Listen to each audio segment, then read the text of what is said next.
The following is a special presentation of the Westmoreland Sports Network.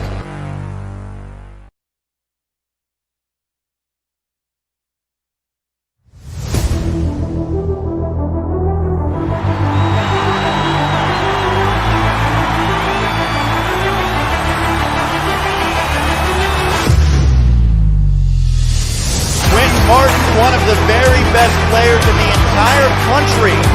Aiden Dudok, Mr.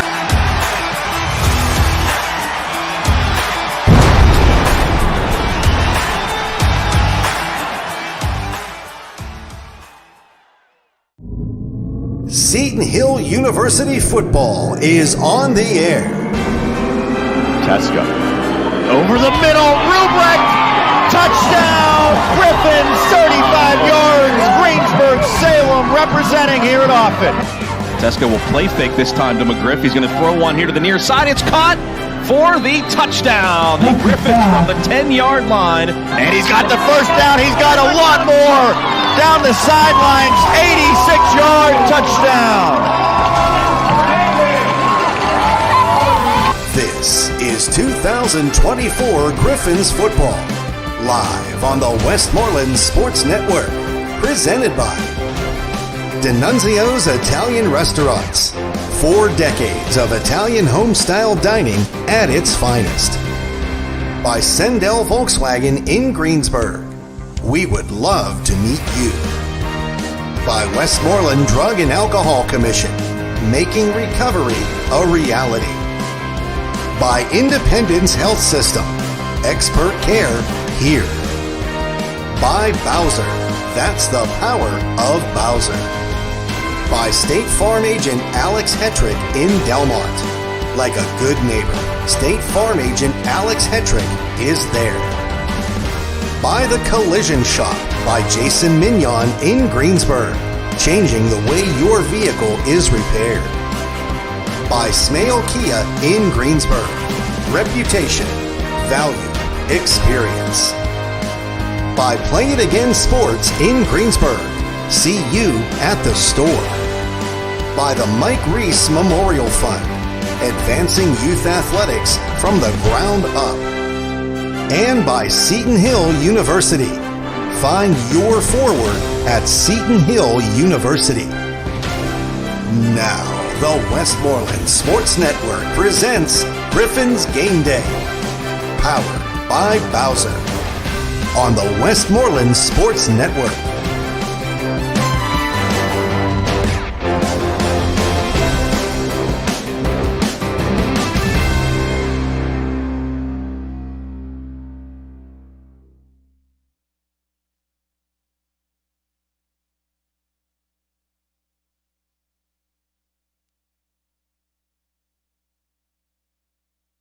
This is the Coach Dan Day Show, presented by State Farm agent Alex Hetrick in Delmont.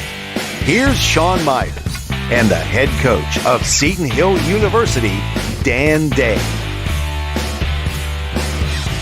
We welcome you into Griffins Game Day here on the Westmoreland Sports Network. I'm Sean Myers, joined by Dan Day, the head coach of Seton Hill University. The Griffins suiting up for their final game of the 2024 campaign today against Shepherd, coming off of a loss last week, 38-20 against Slippery Rock. And Dan, really a little misleading final score because it was a 1-score game late into the third quarter, but then the Rock kind of pulled away. They got 3 consecutive scores to separate. Ultimately, I'm sure that's a game that you would have loved to have been able to finish, but what did you take positive, and maybe what did you take in terms of where you need to improve? Yeah, Sean, I know we haven't had the chance to speak in a couple weeks, but I think looking at our team overall, it's been such a, on one hand, so frustrating, right, of how close we've been able to be week in and week out. On the other hand, like, honestly, from, at Slippery Rock, it's a 14-7 and don't turnover on offense also. That kind of opened that up. But, I mean, we're, like I said, 14-17, going into the fourth quarter. And in those moments, right, what we've learned is, we want the wins. That's the ultimate goal. That's where we've got to be. And I don't want to sit here and continue to talk about, the moral victories. Like, that was a big part of what we had to talk about early, taking over the program. But I think the difference as you look at this team And, I know we were 6-5 last year, right? So obviously, on paper, layman's eyes would look at that as we were a better team last year. And honestly, I would disagree. When you look at our point differential, you look at how we've played, Cal having to score with 40 seconds left, right? With 13-0 up on IUP at half, right? And I know we didn't finish both those situations.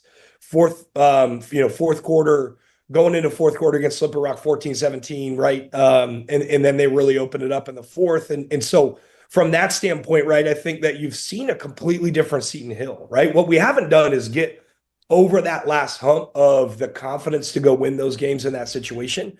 But what you've been able to see us do week in and week out, game in and game out, is there hasn't been anybody on our schedule that we haven't been able to compete with. And especially physically, right? Like, I think that's the part that I really have loved to see the maturation and growth of our program, that physically, if you want to leave Todd one-on-one outside, like, he can make anybody in this league pay, as we've seen these last couple of weeks, right? Like, offensive line wise, we've never, Sean, ever, right? In my time, and even I'd go back, we were looking at the stats to even somewhat compare.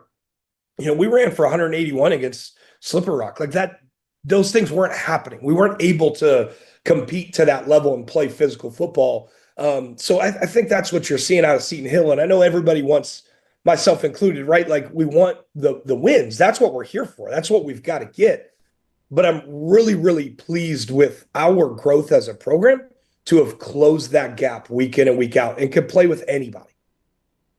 I know a guy that you briefly highlighted was Todd Phillips, and he's done it again. 3 catches, 108 yards, couple touchdowns. He had a long one. I mean, his yards per catch is one of the best in the entire country. Actually, number one. Right now, he's number one in the nation. Yeah. Not too bad. The fact that he did not play last year, he's back now, and he has made such a big difference. Heading into the season, you told me receiver is an area where we don't know that we're going to be great. We have to have some guys step up. Well, he has stepped up so crucially this season. What has allowed him to be so good? Todd being him with his work ethic. I think what he has fought through and how he prepares, how he works, absolute competitor, right? And I know I've said this before, Sean, but I think the other really, really big piece that I've got to give credit to is James Cobbs, our receivers coach. Like, you look at the jump from Mark Bales last year, the jump for Todd Phillips this year, right? We've got an opportunity for potentially 1,000-yard receiver, depending on how Saturday goes. What he has been able to do in that, the way he's been able to coach our receiver room and fix a lot of their fundamental issues that were some inherent and some, that he kind of had to fix from the room in general. And it's allowed Todd to absolutely explode. And he's such a coachable player. Like, he listens to he soaks football up, right? And I think the other major piece for Todd, I think it was in the Trib, actually, they wrote an article about it, but, in his season that he couldn't play because of the labrum, he was in the quarterback room. So he was our signaler. So he spent all of last year in the quarterback room. And I really think that year too helped him see the game very, very differently. And it helped build that connection with the quarterback to understand how to set certain things up. So all of those pieces, not just the number one credit has got to be just Todd himself. Again, his work ethic and his ability, and he's putting that on display. Lose one of the better safeties in the PSAC and David Awa. That creates a massive hole. Who have you seen step up, and how do you try to replicate the production from a guy who was so good like Awa at that position? Well, at that position, right, like I think what you got to witness too, going back to last year when David stepped in as a first-time starter, that position is one of the most challenging positions on our entire roster. So it takes some time. I mean, that you've seen the football that David is playing right now is absolutely lights out. Like, I think he's probably, I would imagine, an all-conference, player. I'd be really disappointed if he wasn't. I mean, he leads the league in interceptions right now, top 5 in PBUs, not to mention just his tackling, right? So he's really, worked hard to be able to be an every down contributor and playmaker. And so he's become, he drives the back end, right? And so when he went down versus Edinboro, that really had to move some things around, to make sure we were getting kind of keeping some of those other pieces in place. Like Dimitri can play free as well, right? But Meach has played such great football at that stud position. So you don't want to pull him out of there either, right? So, one of the guys that I've been really impressed with was Darius Patterson. He was repping a lot of corner. And when that kind of injury happened, we wanted to see. Drew hasn't been able to be, he's still kind of battling through some injuries that made it hard. Just didn't know if we were going to have him. So we had to make sure we had some guys in that room repping it and ready to go. And so Darius, as a true freshman, really stepped up, and he got the start last week. He's going to get the start this week also. And then Richard Johnson, we actually recruited him as a free, and then he kind of moved into the linebacker room. But he's been another guy that's repped that as well, and somebody we know. We put it already in personnel packages. He's been our guy that would go into that free safety spot, but he's another guy that has really, really stepped up and has worked hard to try to fill that void. I would say throughout the season, it has been kind of a mixed bag in terms of special teams, but in particular against Slippery Rock, it felt like some missed opportunities. A couple of missed field goals. They had a big play on a return as well. When you're going against those elite teams, you probably need to win that special teams phase. So how do you clean up the mistakes that loomed a week ago? Absolutely. And our kickoff unit has been like elite. They've been an awesome unit, one of our best, all year long. And that was really disappointing on Saturday, right? Because that's opening play of the half. So we're talking it's a 10-7 game, and then we give them 7 points on the kickoff return, right? And that was just some missed execution. It wasn't anything necessarily special. And I got to make sure, we're doing a really, really good job of trying to make sure we're emphasizing, doing our jobs and not doing anything bigger than needs to be done. And I think, for the most part, that's where we've played, really effort-filled special teams, right? And disciplined special teams. And we've made errors. I'm not, saying that, but I think overall those units we've been able to win those phases more than we've lost those phases. I think it's the biggest reason of being able to be in such tight, close games and making some impact there. So I really, really expect to see us be able to do, a much better job and clean those units up heading into this weekend that has one of the most, if not the most electric punt returner in the entire league, not just East or West, but a really, really good punt returner and a good kickoff return team also, right? So we've got to win that phase this week, special teams wise, for sure. So it is the final game of your season. You've wrapped up PSAC West action at 1-5. Now you have that cross-division matchup against Shepherd. So not even specifically focusing on Shepherd, but just the schedule as a whole and your record. How important is it to finish on a high note and get that fourth win? Yeah, it is. I mean, you want to win West play more than anything else. Truthfully, like those are the ones that recruiting battles, right? Standings, all of those aspects, right? Like you really, really want to win those West battles, the most, right? Like truthfully, if I could trade, I don't want to trade wins, but if I could trade Bloomsburg and Westchester, which were really, really good wins for us, and shift those over to West opponents, honestly, I would. But to be able to end on a high note is critical, right? Like we came into this game last year, opportunity to get the first winning season since 2008. And our guys came out excited for that opportunity and we seized it, right? And that took a lot of momentum into the offseason. It helped us build, I can't say this until, 3 years down the road, but I think I think you will all see it helped us build our best recruiting class that we've had since we've been here, having that success, having that momentum in winning season at that point. But even just this last win, right? And to make sure that that's what we get to experience with our seniors, with our program, go out on that high note into the off season, right? And work to build, that next class. There's a lot of positives, right? And I know that again, ultimately, end of the day, right? We've got to talk about, hopefully a 4-win season, right? That's what we've got to be able to speak on. But there are a lot of positives that we could still show the growth of our program and where we need to take those next steps. And that's why I think this last one is really, really critical. And I'd also mention, for the guys that have, come back, especially in this day and age, the transfer portal, the way that is. We've got a lot of guys that stayed at Seton Hill football after that 6-win season to continue to take that next step. And, we've had great conversations with those guys. And I don't think I know, given the conversations we've had with those guys, they understand and can recognize that growth, even though it might not be necessarily the W's right now, but I know they see it and appreciate that, right? But like how they're measured is that those wins and those losses. So I think to make sure for those guys, that group of seniors, that we send them out as winners is really, really important for our program. Well, it's a good segue to senior day, and it is certainly confusing when you look at a roster who actually will be playing the final game of their career this Saturday. Some guys have the option to come back, even if they're listed as seniors. Obviously, the COVID year and then redshirting, those things always are a factor. But for this group, for the players who will be moving on, and for those who maybe are still undecided as to whether or not they will come back to Seton Hill to continue, what has that group meant to you, to this program, and how important is it to send them off the right way? Yeah, I mean, you look at some of these guys that, Quentin Posey, right? And Quentin really had a challenge when he first came into Seton Hill. And a lot of people don't know this, but Quentin was actually part of our very first class. So Quentin came in almost when I did, and he's been here the entire time. And to see him be a captain and a leader, for our program, he's seen every ounce of this growth, right?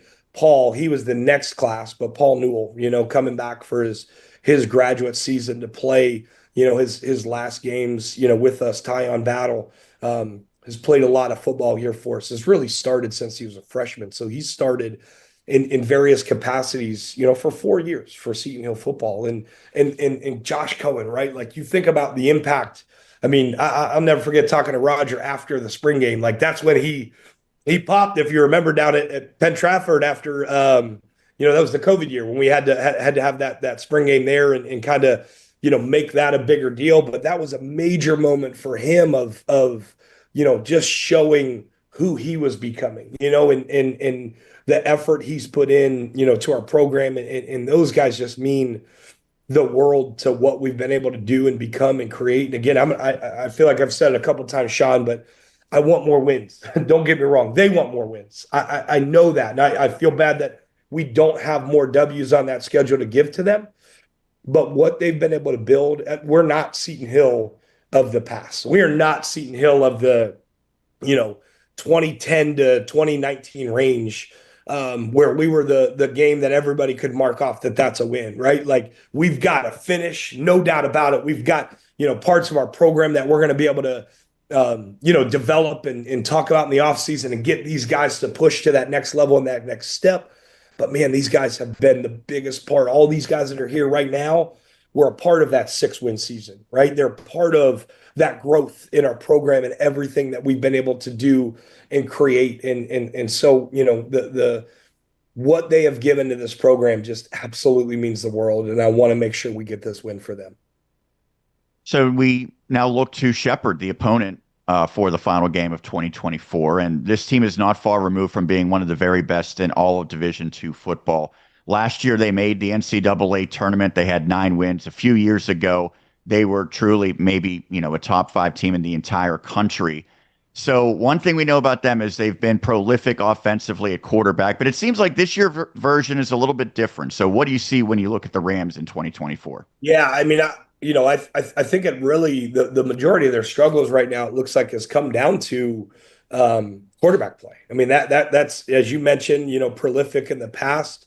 It just seems like they've struggled to kind of find a rhythm right now in the passing game. They run the ball now. I mean, that's something that any Shepherd team you've ever played, they're physical up front. That's what they want to do, is establish the run and absolutely pound you in the box. And I think, their skill players, like, you can look at this team as a 5-5 team. Man, they're talented. I mean, they're going to be one of the most talented teams we've played as a whole.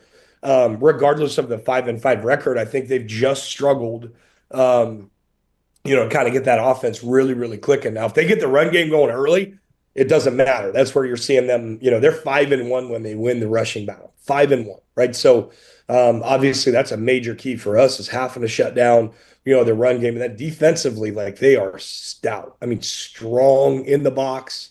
They play a really, really aggressive defense. It's not like it doesn't look like the flex, but you're going to see some elements of it that are built on a lot of pressure, and it's packing the box at times and playing a lot of man coverage or man free outside, and so they kind of force you to have to try to win in the air sometimes, and so from that standpoint, they can be suffocating to just run the football and then stop your run game and make you win outside. So I mean, this is a really, really talented football team. Well, you mentioned earlier some keys that you have to be better in special teams because they have an electric returner. You also mentioned they like to run the football. You want to take that away. What else stands out as what would be crucial to ultimately lead your team to a victory? Yeah, I mean, I think, we talked about it this week is we have our, offense, defense, special teams goal every week. And one of the weird ones for us this week is having a major crossover goal, and that's that rushing battle, right? So us stopping their run compared to how much we rush for. And it doesn't mean that we're going into saying we got to run for, 200 to make sure we win. That's not what we're saying, right? But making sure we control the ball. So that's a big aspect for us, is winning the rushing battle, just our yardage total versus theirs. That's really, really important for us. They're 0-4 when they've lost the rushing battle. So we've got to do a really, really good job, I think, of, even though they're going to have a pretty heavy box, we're going to have to stay pretty disciplined to that, right? And it might not be some of the run game that you've seen in the past, shot of us be able to break a, 40 or 50 yarder on a big one. They don't really let those happen. So it's kind of a little bit more of that 3 yards and a cloud of dust philosophy, and what we've got to be able to do in our run game. And then take advantage of that outside, offensively. So the rushing battle is absolutely number one.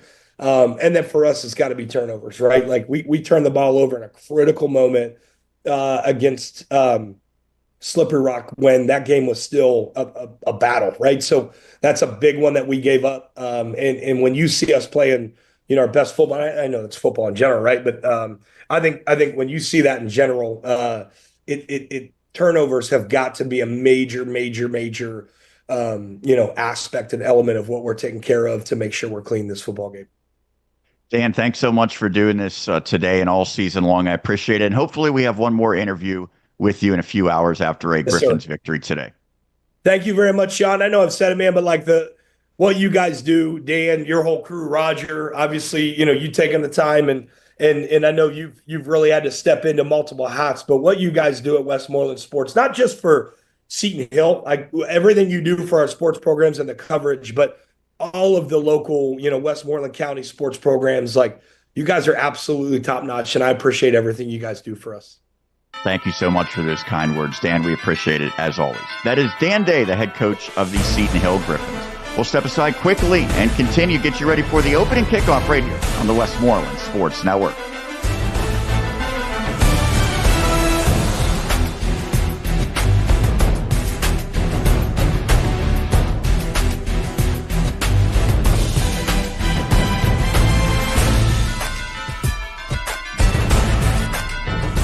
Hey, Westmoreland Sports Network fans. This is local State Farm agent and proud Seton Hill alumni Alex Hetrick. As a former high school and college athlete, I know the importance of youth sports and the funding needed to make it all happen. Reach out to my office after the game to get your free quote started, and be sure to mention your favorite team so I can make a donation to their athletic department. All you need to do is head to insurewestmoreland.com or text 724-575-7392, requesting your free quote, and we'll reach out to you with your customized policies. Thanks, and enjoy the game. Are you ready to move forward? Seton Hill University has the degree programs, the resources, and the strong community you need to keep moving in the right direction. A leading Catholic university founded by the Sisters of Charity, Seton Hill has over 100 years of success educating students to be fit for the world. Our students and alumni are leaders, innovators, and change makers, all soaring forward at their own pace and in their own direction. At Seton Hill, you'll discover your best path forward with our more than 80 undergraduate degrees, online programs for busy adults, and over 20 graduate and doctoral programs in business and technology, education and applied social sciences, humanities, natural and health sciences, and visual and performing arts. Seton Hill University offers the personalized support you need to reach forward with confidence while benefiting from small class sizes, big opportunities, affordable cost, comprehensive aid, and a safe, welcoming campus community. Seton Hill graduates fast forward into careers or graduate schools within 1 year of graduation at rates well above the national average, receiving continued support with career services for life and a close-knit community of successful alumni. Seton Hill University prepares students to transform the world, creating forward-minded students who think and act critically, creatively, and ethically.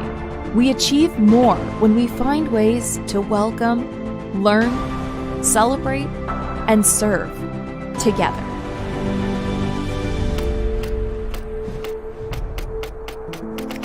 Find your forward at Seton Hill University.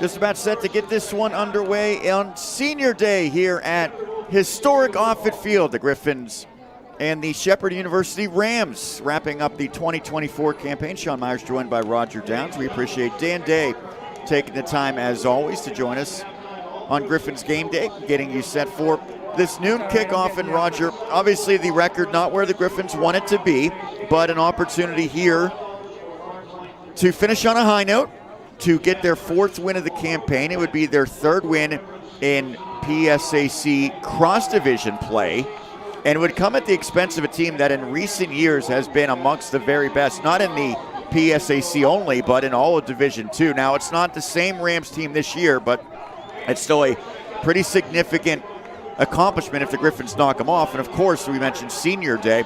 There's a lot of players we know who will be suiting up for the final time, others who still have a decision to make, but regardless of that, they want to send those seniors out on a very special note here to wrap up their college football careers. Yeah, well said, Sean.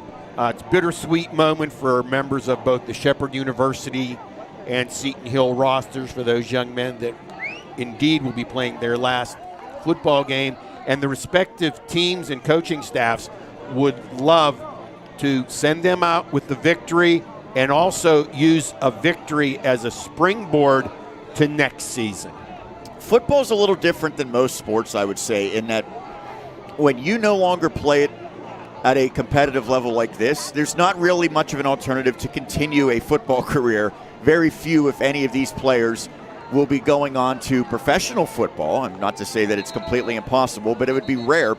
So, you know, Roger, you played some baseball after your, Yep. I guess, My time. yeah, your organized team days ended. Yes. You can find ways to play basketball or hockey, but for football, this is pretty much it. There's nothing that's going to be even close to replicating this. I don't think turkey bowls quite count the same after their career's over. Turkey bowls seem to last for maybe a year, maybe 3. But when I listened to the seniors' resumes as they and their families were being introduced, there were a number of the Seton Hill seniors who are going to go into education. So maybe they're going to continue on in football, maybe in the realm of coaching, and possibly in the world of officiating, which, as we know, across the United States, they are in a dire need of officials for each and every sport. Well, Roger, if you have to, you can go down there and put the stripes on. We'll try to find someone to replace you. Okay.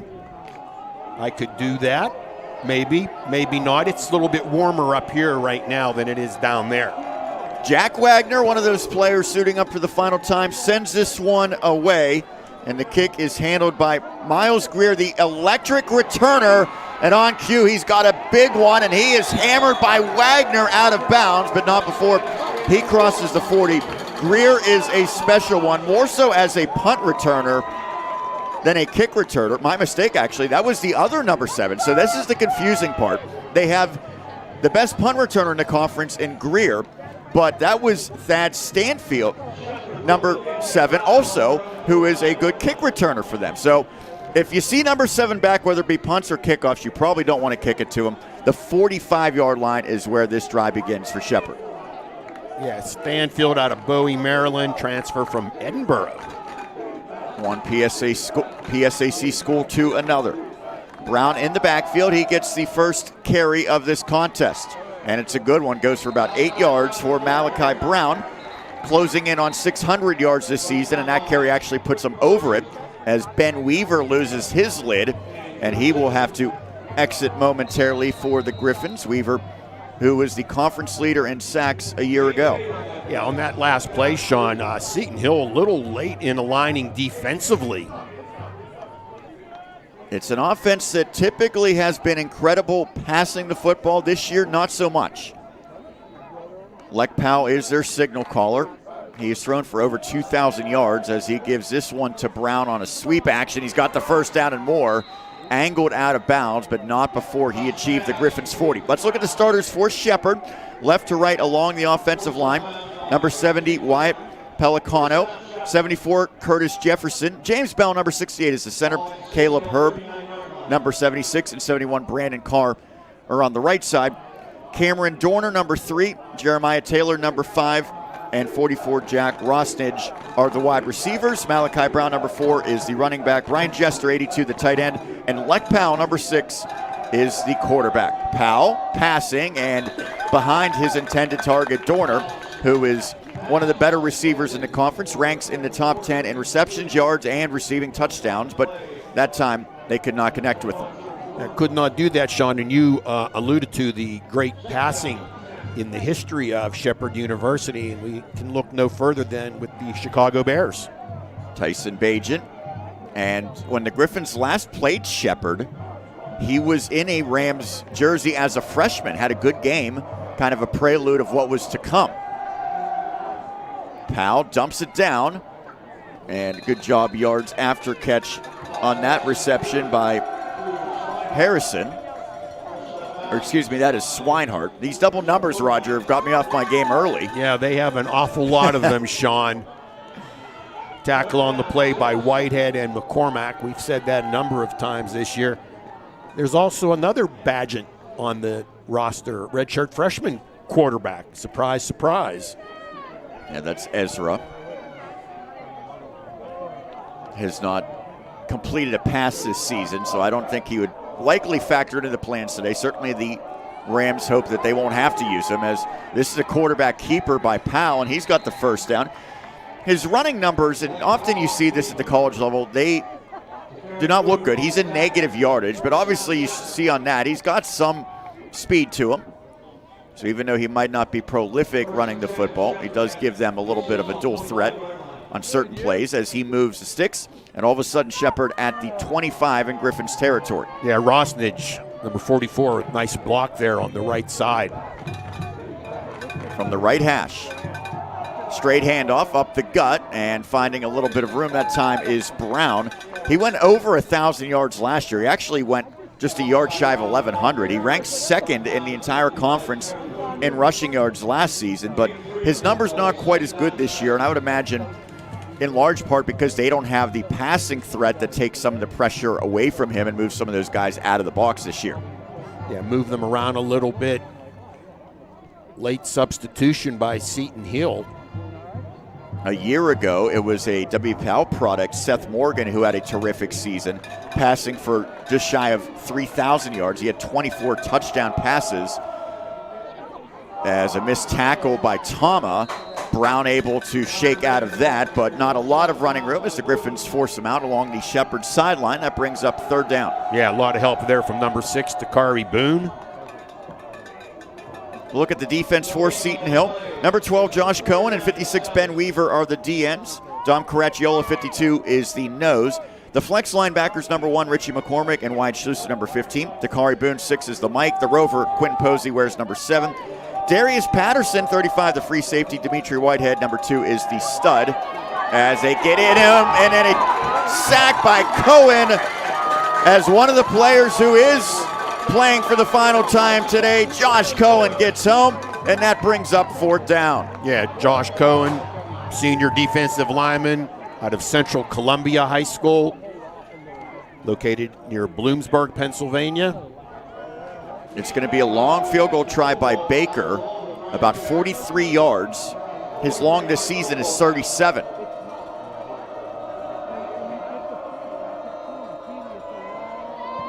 The kick is up, and the distance is there, but it is wide. So a missed field goal, and Cohen's sack proved massive as the Griffins defense bend but not break. It remains scoreless, 1 drive in. Nicely done by the defense of Seton Hill. Didn't get a chance to finish their starters, Roger. The cornerbacks are Jordan Dorman, number 21, and Jaden Lambert, number 4. They deserve credit because that defensive unit came up big there. Yeah, they're going to have to rely on them. Pretty good team speed for this Shepherd Ram squad. You're going to have to come up from the inside out and help the linebackers and the defensive line. Handoff to the top rusher in the PSAC, and Kyron Craigett with his 1,200 plus yards picks up about 5 on first down. He has been prolific this year, closing in on 250 carries. That's the most in the conference. We mentioned the conference leader in rushing yardage. He's tied for first with a dozen rushing touchdowns. He also leads the Griffins with 29 receptions this year. Yeah, he's out of Connellsville, Pennsylvania. They fake it to him here. Short pass is complete. Isaac Ashley is hit, and he is pounded backwards. It's going to be close for a first down. That's Mekhi Young who finished that off, and they will call it a first down. So the forward progress there for Ashley on his 5th or 4th catch of the year was enough. Ashley, sophomore tight end out of Bradenton, Florida. You've made some treks down there, Roger. The spring training, indeed I have, and planning on it again next year. And hopefully a lot of the... Here's Cruz breaking out and then kind of just stumbles forward. He does make a positive out of that. Gets a yard or 2 on what certainly could have been a loss. Yeah, nice job by Cruz. He's come a long way in terms of running with the football. A little bit better decision making this year in terms of when to pull it down and take it off than just wing it. This is his swan song today as well. Yeah, Cruz out of the state of California, Sacramento. Craigett, and he's brought down. Good penetration. And Miles Greer, we mentioned a terrific punt returner. He can play some defense as well as he gets the tackle for loss. Let's look at the starting lineup for the Griffins today. Left to right along their line, 77 Nikita Ufarov, Caleb Turner, who wears 62. Jackson Barton, the local product, 68 is the center. 55 Willard Adjaw Provincial is the right guard. And Paul Knoll, 75 is the right tackle. We'll pick up the skills after this 3rd and 9. Cruz, good pocket for him. Over the middle, complete to his tight end, Ethan Fame, and that moves the sticks. Fame, number 10, is the starting tight end. The receivers are 11 Tyon Battle, 13 Todd Phillips, who has been incredible this year, and 9 Cody Rubrek. Kyron Craigett, number 3, is the running back, and putting this pass on the money, the quarterback, number 6, Jake Cruz. Yeah, Ethan Fame, redshirt senior out of Rochester, New York. A receiver in previous years. He's transitioned nicely to tight end. He's become a real asset in the passing game. Yeah, nice size, 6'3", 220. That's Williams on the reception out of the backfield and a hurdle as he goes out of bounds. That was well designed. They got their running back in space, and Williams, at least briefly, was unaccounted for defensively. Yeah, Jason Williams, 5'8", 210-pound sophomore out of the state of Georgia. He has really emerged as this season has moved along. That's a position where the Griffins have had depth in recent years, Roger, but when you have a guy like Craigett, sometimes you don't see that depth in games as much because why go away from him? But when they do, Williams has delivered. Yeah, Craigett has come off the field for the past couple of plays, bit of a limp. He was with the training staff. Williams, patient run there as he gets to about the 27-yard line.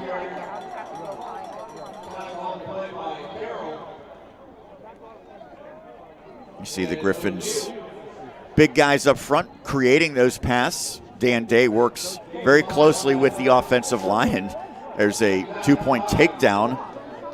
Willard Adjaw Provincial on the wrong side of that. But yeah, Jack Brutus with the 2 points. 2nd and 5, they spotted at the 26. Cruz stepping up. He can run. He will run. And Brutus in on that tackle, and it looks like maybe just shy of the sticks. We'll see where they spot it. If it is 3rd down, it'll be 3rd and short. Yeah, less than a yard, looking at the sticks across the way here at historic Offutt Field, and we thank everyone for tuning in to the Westmoreland Sports Network for Seton Hill University football today on a cold afternoon in Westmoreland County. I think it's all right out. Gene's wearing short sleeves today, Roger. He's not complaining about it. 3rd and 1. He just came from basketball practice. As Craigett has the 1st down. Gene Brisbane, for those who were baffled as to who we're talking about, recently added to the coaching staff for the Greensburg-Salem boys basketball team nearby. Yeah, Gene, a retired teacher from the Hempfield Area School District, longtime girls and boys basketball coach in various school districts, finding a way to stay active once his days in the classroom were over. He did all the intros for the seniors here today. Inside the red zone, they hand it off. Craigett, and he's able to power his way forward. So often, Roger, we see a play that doesn't really have much promise, but he at least gets something out of it, and that's the case on that 1st down carry. Yeah, Craigett's very powerfully built at 5'10", 200 pounds, has a great burst, but also is a patient runner, able to let things develop. Great vision as well. 3-yard pickup. Quick moving start to this one, under 5 minutes left in the opening quarter. Cruz out to the flat to Craigett. We mentioned he's caught a lot of passes this year. They swarm him. Ufrov over trying to maybe help out his teammate, but he takes a spill to bring up 3rd down. Field goals have been far from a sure thing for the Griffins, so while they are in field goal territory, Wagner, we anticipate, will be doing the kicking today. He's just 1 of 5 this season. They don't want to risk it on a kick. They would love to get 7 points on this drive. Well, you got to keep your eye on, right now, Ethan Fame and Todd Phillips. Phillips with 7 touchdowns, tied for 5th most. He's maybe a little too close, Roger. He prefers the 80-yard touchdowns, it seems like, with the way he's been playing. As this one thrown incomplete. They're trying to get it to Fame, but it seemed like the route didn't really materialize the way they drew it up. Incomplete, and now it will be a field goal attempt for Wagner. We mentioned just 1 of 5 this season. For his career, he's 1 of 7. Yeah, not to disrespect anyone, certainly playing in the red of Seton Hill today, but I believe that they will be looking closely as they recruit to pick up a place kicker and or punter. Well, Wagner has been very good as a punter. He is trying to take on a much larger role in the kicking game this year. He's got plenty of leg. That one blasted. It is good. So Jack Wagner converts on a 32-yard field goal, and the Griffins on the board first. We'll step aside. 3-0 Seton Hill. First quarter continues on the Westmoreland Sports Network. Are you ready to move forward? Seton Hill University has the degree programs, the resources, and the strong community you need to keep moving in the right direction.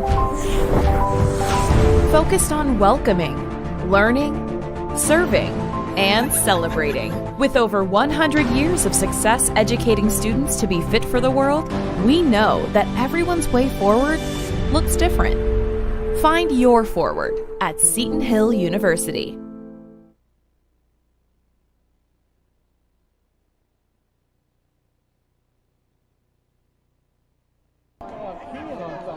A field goal by Jack Wagner. Thank you, Jason. Gives the Griffins the lead. 32 yards for the senior. Just his 2nd career field goal. So good start for Seton Hill. They force the miss on a long field goal attempt on one end, and they get, well, it's not a chip shot, but certainly pretty close distance kick for Wagner. Yeah, it was well done on the operation from snap to hold to a powerful kick off the right leg of Jack Wagner. Mason Yordy up. Wagner is looking for the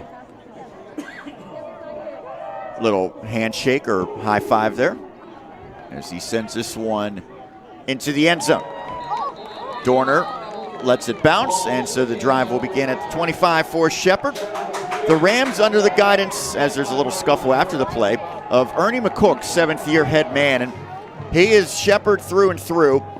Prior to becoming the head coach, he spent 18 years as an assistant, had brief stop at Liberty University, he was also at Frostburg State, and Wesley College, where he graduated, Susquehanna University for a year as well. And he guided this program some incredibly successful seasons recently. Truly one of the better programs in Division II. Last year they made the NCAA tournament going 9-3. They lost to Lenore-Rhine in the first round. 13 wins in 2022, 13 wins in 2021 as well. Yeah, as I was doing some prepping for this game, Sean, I was surprised to see that they had a record of 5-5. And that is caught inside the 40 as Taylor, who was one of the best receivers in the conference last year, his numbers down a little bit this year, comes up with the big reception.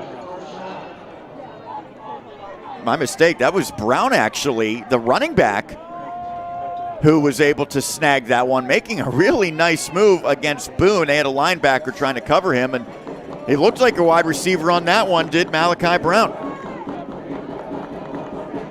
You got to credit Powell for hanging in there, Sean. He was under pretty big pressure. And they give it back to Brown, and this time it doesn't work. Boone, maybe not too happy he got beat on that route, comes up with a big tackle for loss.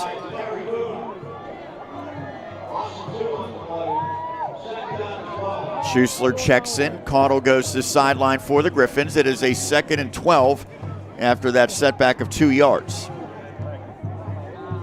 Caudle's going to re-enter the game.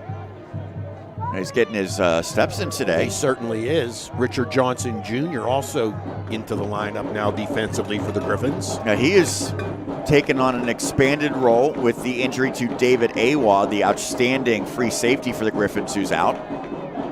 2nd and 12. Handed off. And it goes to Grant Swinehart. And he makes it about a 3rd and 7 forthcoming. Swinehart, a graduate student out of Bridgewater, Virginia. Transfer from VMI, Virginia Military Institute, the Keydets. They've had 3 different running backs get pretty decent opportunities this year. Swinehart with 90 carries.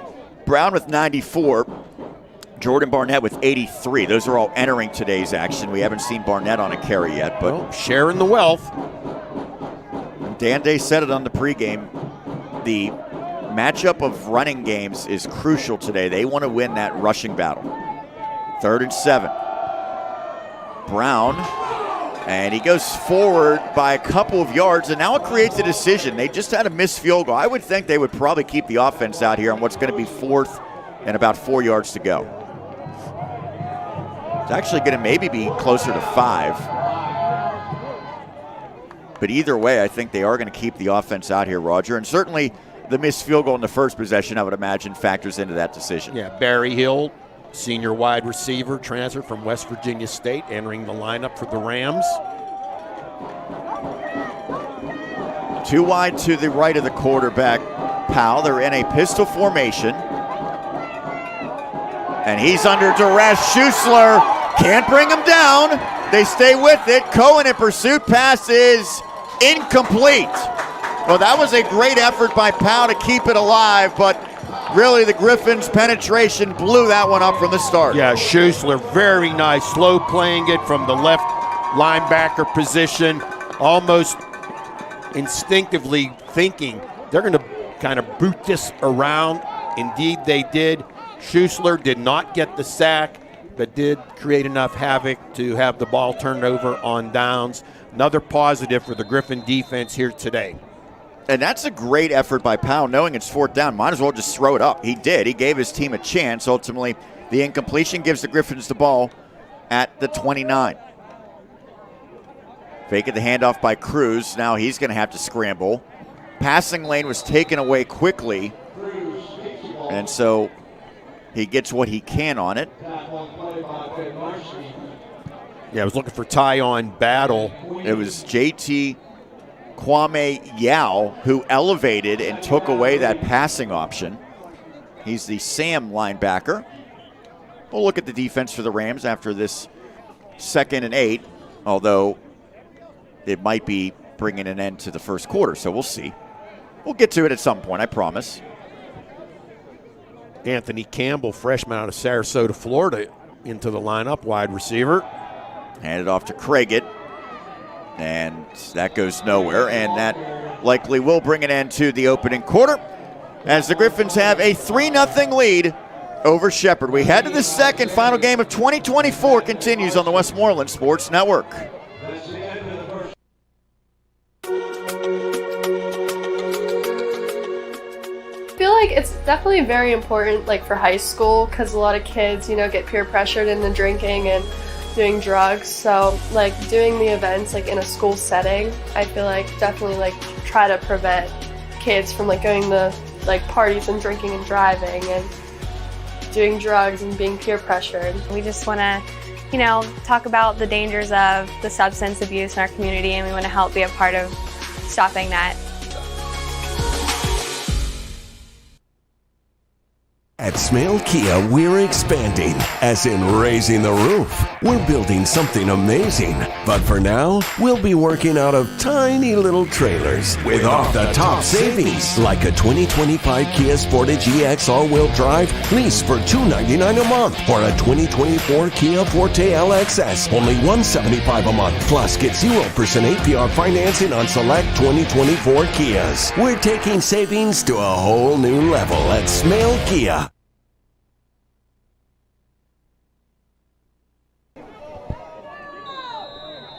Third and 8 for Seton Hill. As we start the second quarter, Griffins up 3-0 on the Wagner field goal.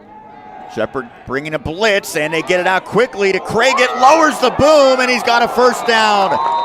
Cruz read it perfectly, knew where to go with the football. Craiget a little wobbly as he gets up, and I think they're going to bring him out now. Yeah, it's a good decision. That happened right in front of the Seton Hill coaching staff. And he is...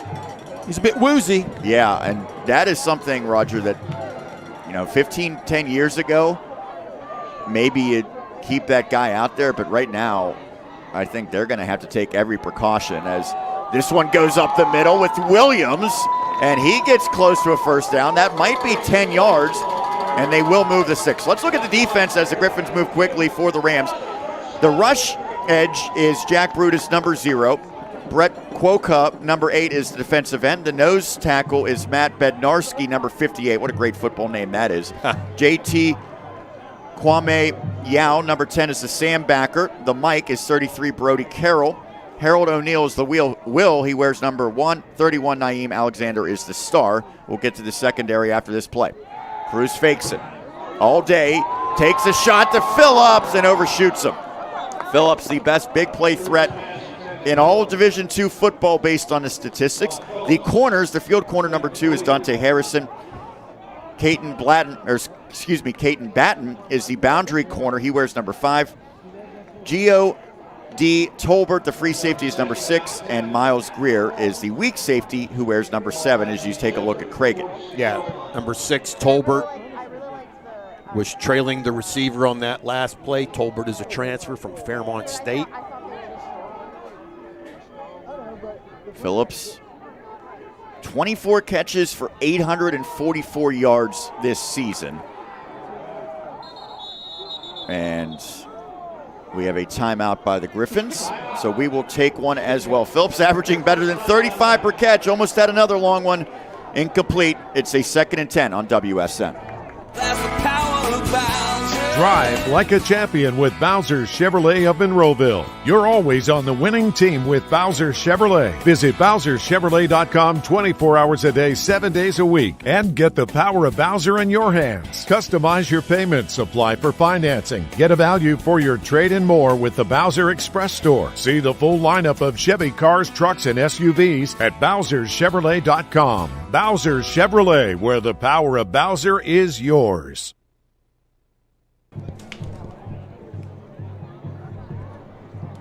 Just over a minute gone in the second quarter. It is 3-0 in favor of the Griffins. Seton Hill utilizing a timeout here at Offutt Field. Sean Myers, Roger Downs on the call. Producer Dan Flickinger and Ricky Pitzer operating the camera across the way.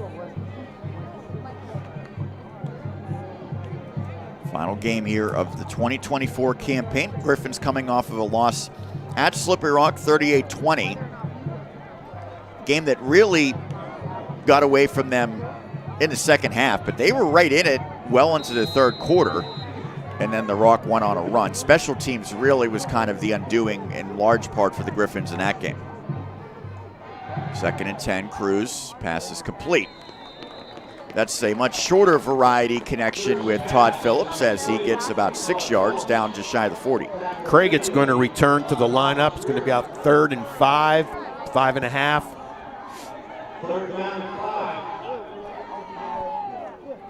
Craigett still has eligibility left, although I know professional teams have begun inquiring about him. Maybe a looking ahead to the future. And something I'm sure the Griffin coaching staff has thought about, that in this age of the transfer portal, will anybody come courting him? Cruz extending the play. Quocup putting the pressure on. He throws it up and incomplete. I'm not sure that would have been a catch regardless, because I think Phillips was drifting out of bounds. So it brings up 4th down. Yeah, got to credit Cruz, though, with making a nice move, keeping the play alive there. It'll be indeed 4th down.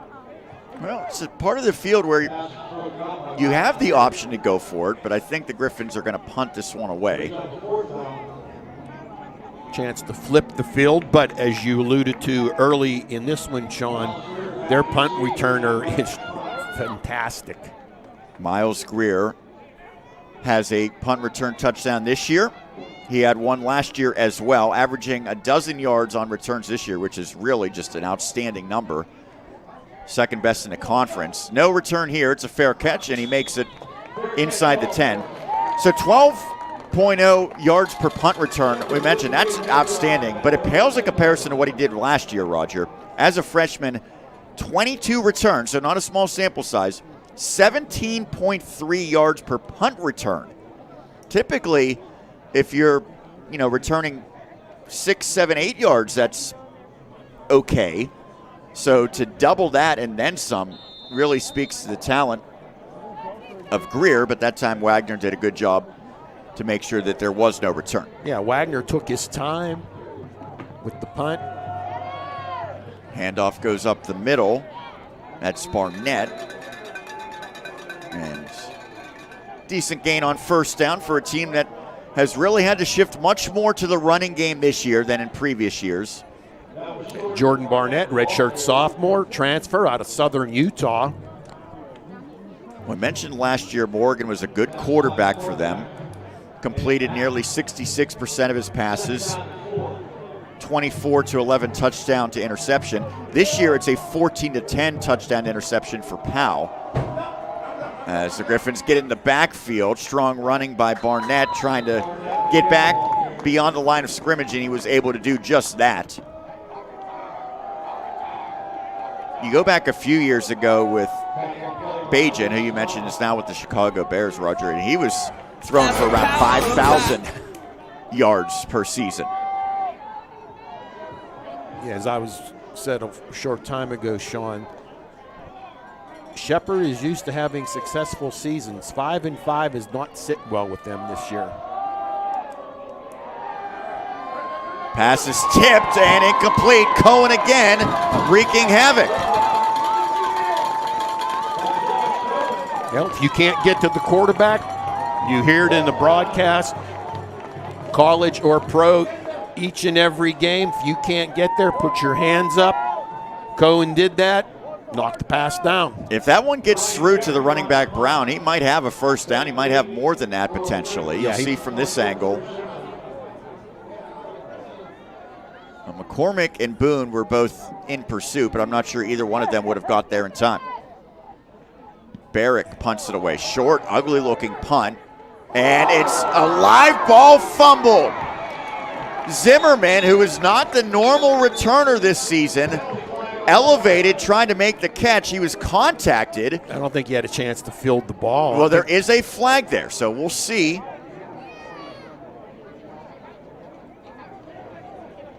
I would imagine that this will be kick-catch interference on Shepard. That's what the Griffins are hoping for, certainly. Indeed.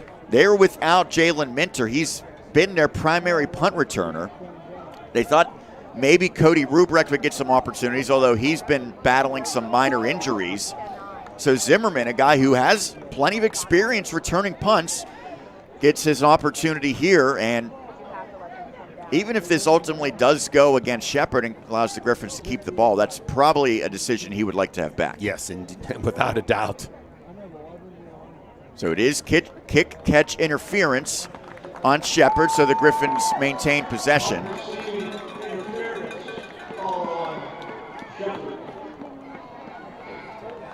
But that's just ultimately a play that Zimmerman should not make, as Zion Grantham,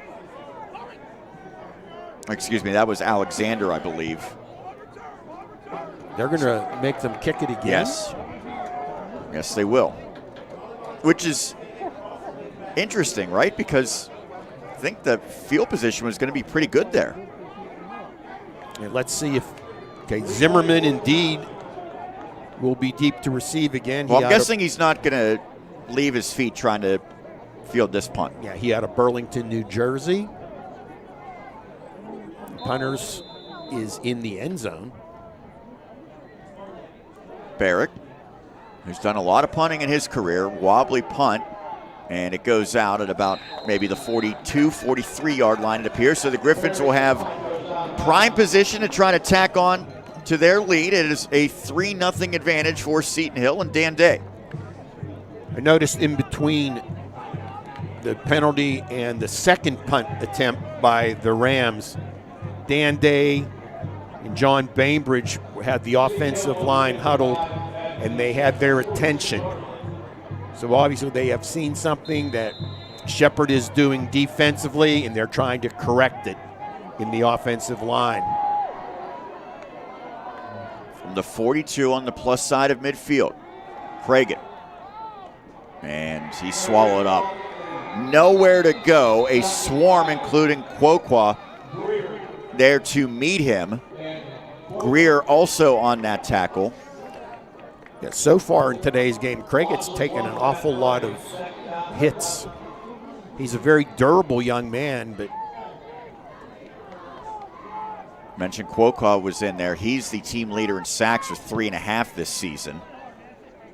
So he's a guy that does have that ability to get into the backfield. That's not a sack because it's a handoff, but it still goes for a loss of a yard. Ruprecht goes in motion. They look that way. Short pass to Cody is complete, but he can't shake free. A sure tackle courtesy of Will Ennis, the backup boundary corner. Ruprecht's a guy that more times than not, Roger, you get him in space or get him in a one-on-one, he's going to win that, but that time Ennis got the better of him. Yeah, he did. Nikita Uvarov got out there just a little bit late on that play, unable to get a block to help his teammate Ruprecht. Ashley, the tight end, is going to split out wide. So 3 receivers to the right of Cruz and Phillips to the left. They gave it to Cragen, and he is hit and brought down. Good penetration into the backfield by Brody Carroll, the Mike linebacker. And not a good-looking drive for the Griffins, and now they face the decision again of what they want to do, and I think they will perhaps call upon Wagner here. Yeah, you got to flip the field best you can. However, you do have the dangerous returner, Greer, standing back there. Well, when it's this short of a field, he doesn't likely have much of an opportunity. This one's angled and it's going to go out of bounds, although based on where it goes out, it doesn't seem like it's going to be all that deep.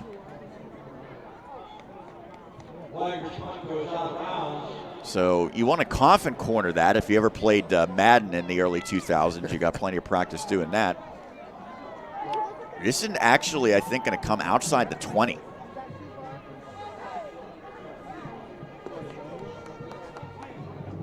Great work. It's actually the 17-yard line. Great work by our producer, Dan Flickinger, with all those shots. Roger, we had the absolute honor and pleasure of talking to Apollo before today's broadcast. Yes, he came up, said that he's always tuning into our broadcast, even though he's busy getting his own footage down there for Seton Hill University. And Apollo offered to collaborate on any or all type of production type issues in the future. That's big time. They forced Brown out. No gain. There he is. Flick had that shot ready to go. Our good pal Apollo. By the way, he's got those gloves, Raj. I don't know if you saw. They are actually licensed Seton Hill gloves. Nice. Yes. Keeping his fingers toasty today. Much less significant appearance by Christian Zilli, a baseball player at Seton Hill. He takes a back seat to Apollo, though. 2nd and 9. Swinehart, ball is out. The Griffins dive on it. Do they have it? It's a wrestling match for possession, but Seton Hill comes up with the takeaway. Swinehart coughed it up, and now a push, and that might be a personal foul against the Rams as Tama got taken down to the turf after the play was over. That would make it half the distance. Looks like Schussler maybe jumped on that one. And they're going to say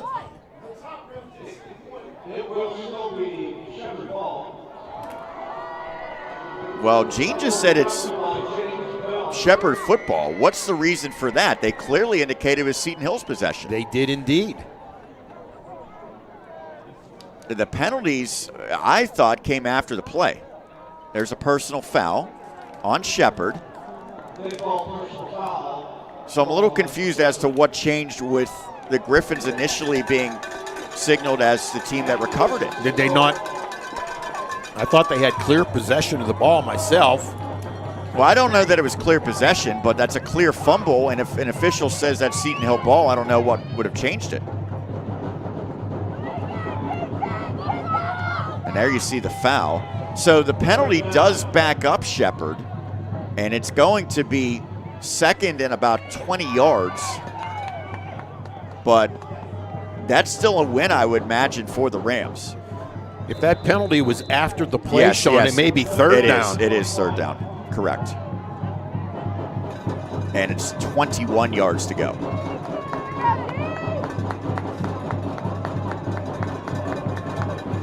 Griffins have 4 at the line, and then the other 7 are all playing off right now, expecting, or at least not wanting to allow a big pass play. Powell from his end zone. He's flushed. He's got to get rid of it, and he'll throw it out. And so a punt forthcoming, and Barrick will have to punt it from his own end zone for Shepherd.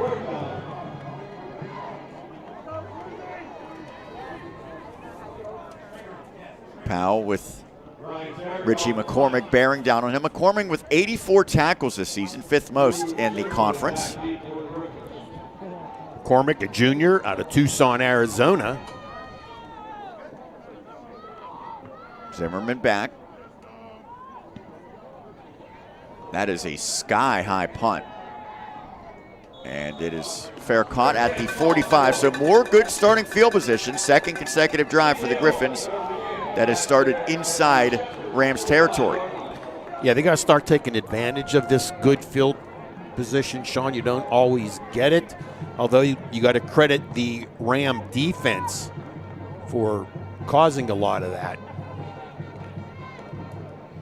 Griffins have found tough sledding in the PSAC West this season, but they've had success in the cross-division matchups. They scored victories against Bloomsburg in a thriller on the road, and then at home against Westchester, equally as thrilling, in back-to-back weeks.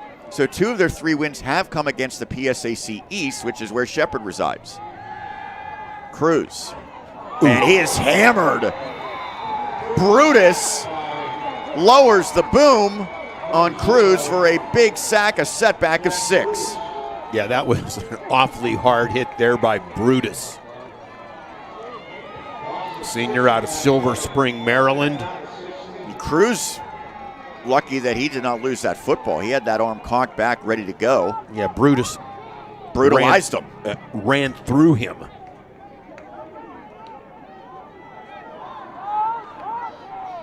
2nd and 16 as we're approaching 7 minutes left in this first half. Low scoring affair, just 3 points on the board courtesy of Jack Wagner. Craig in a burst. And he gets it back to the 40 in Shepherd territory, setting up a 3rd and 5. Good, hard, solid run there from Craigett. Dan Day wants to win the rushing battle today. He thinks that's the biggest key, and when you got this guy on your side, you usually are going to have a good chance at it. Griffins are averaging almost 148 rushing yards per game, 4th most, as Greer down. Oh my, well, was he? He went down. We've seen a lot of that in college football in today's game. Not this game, but the past couple of years, guys going down, trying to slow down an offensive attack. Let's hope he's okay. And now we have a Shepherd timeout. So this game grinding to a halt here. We'll take a break. 6:24 remaining, second quarter. Griffins up 3-0. Get to Mike Hamlin Hyundai for huge end-of-year savings. Drive the new 2024 Hyundai Elantra SE or Tucson SE all-wheel drive with 1.99% financing for up to 60 months. All vehicles are backed by the Mike Hamlin Advantage oil changes for life. Coming winter 2024, DBAT Pittsburgh East will be bringing the DBAT Sports family to Pittsburgh's East neighborhoods, featuring a 20,000 square foot state-of-the-art baseball and softball training facility with 4 dual Fungoman automatic pitching machines, 9 lesson cages featuring the best training tech in the game, including pro-sized baseball and fast-pitch bullpens, elite speed, strength, and agility coaching, professional baseball and softball instruction, 50-plus camps, clinics, party room, and a pro shop powered by pro-preferred brands Rawlings and Easton. Now offering Founders Club memberships. Learn more at dbatpiteast.com. So a timeout by the visitors. It is a 3rd and 5 for the Griffins. Shepherd down to 1 timeout remaining in this opening half. First half, you need a timeout, you take it. Second half, you usually try to hang on to those if it's a close game. Craigett's got the first down and more. Into the open, and look at this. He will score a 40-yard touchdown for Craigett. Oh, just an absolute burst around the corner. And anytime you see a long run out of the running back position, credit, number 1, the offensive line, and number 2, definitely the wide receivers. Roger, do you enjoy a trip to your local baker every now and then? Yes. That's a baker's dozen touchdowns for Craigett on the ground this season. 13 scores leading this rushing attack. And we mentioned winning the running battle today was crucial for the Griffins so far. Check that one in their favor. PAT is good, and the Griffins extend. That was Zavachin on the extra point. It is 10-0 halfway through the second quarter of play. Griffins have the lead over Shepherd on the Westmoreland Sports Network. Whether you're just stopping in for a drink at the bar or having lunch or dinner, give one of D'Annunzio's seasonal drink specials a try. Our refreshing house-made sangria comes in 3 flavors, red, white, and peach. We have local craft beers on tap as well. Plus, D'Annunzio's offers our very own private label wine. We have Chardonnay, White Zinfandel, Pinot Grigio, Moscato, Cabernet, Merlot, Pinot Noir, and Champagne at D'Annunzio's. Along the arc of a woman's life, there are many passages. Growing up, chasing dreams, building a career, embracing wisdom born of experience. There are times that make good health and well-being so vital. We provide care that helps women thrive at any age, at any stage. Independence Health System. Expert care here.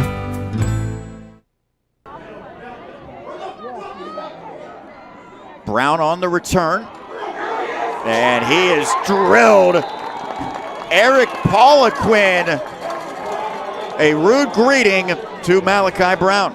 Eric Poliquin, great hard hit there on the kickoff team. We'll send that hard tackle out to his dad, Boots, who's serving overseas in an embassy. Well, Roger, you are correct. He's in Albania.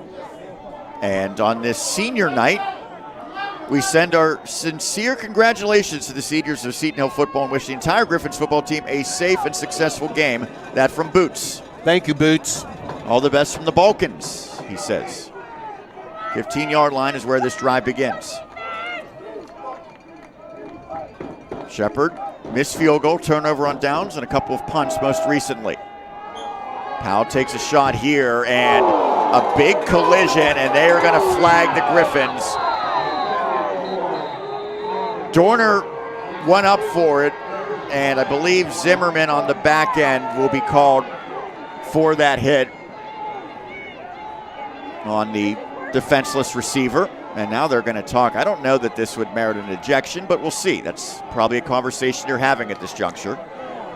To me, Sean, it was a football play. I thought he hit him in the chest area to dislodge the ball.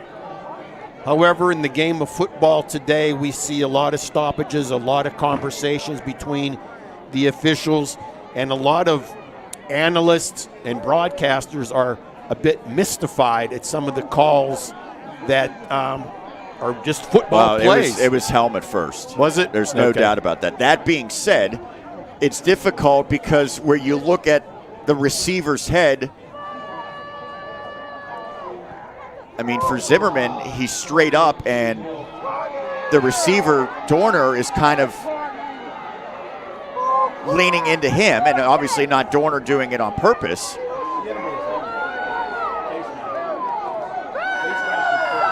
So is Zimmerman gone? Zimmerman is gone. And he's just tacked on 15 more yards.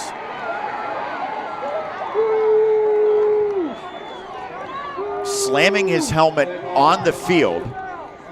And that's a tough way for the career to end for Zimmerman. Yes. And compounded by that unnecessary 15 yards. Again, I see the argument he has, Roger, based on how he was when he's standing up, and it's the receiver, Dorner. Runs into him. Yeah, but they see the helmet to helmet, right? So that's why the call's made. Now, I believe typically they go back and review these ejections after the game and can make a change to reverse something like that. But when it happens in the first half, I don't know that that's something maybe they would try to look at. Maybe they'll come up here in the press box. Who knows? At this point, though, it's a huge play for the Rams. Yes, it is. And again, the frustration for Zimmerman afterwards proves costly for 15 yards, and now there's a heck of a lot more. Down the far sideline, and Barnett gets all the way inside the 10. Didn't look like it was going to be that big of a run initially, but he found a way to stay in bounds, and it should be a 1st and goal for the Rams. Yeah, ball should be spotted about the 7. He was contacted right at the 50, broke out of it, and somehow broke out of that tackle. Well, the Rams definitely with the momentum swing there with the penalty, the subsequent ejection, and then the long, hard run there by Barnett. They got Big Mo on their side. It is still a 10-0 Griffins lead. Brown in the backfield. They give it to him. Lowers his shoulder and gets it from the 7 down to about the 5. McCormick on the stop.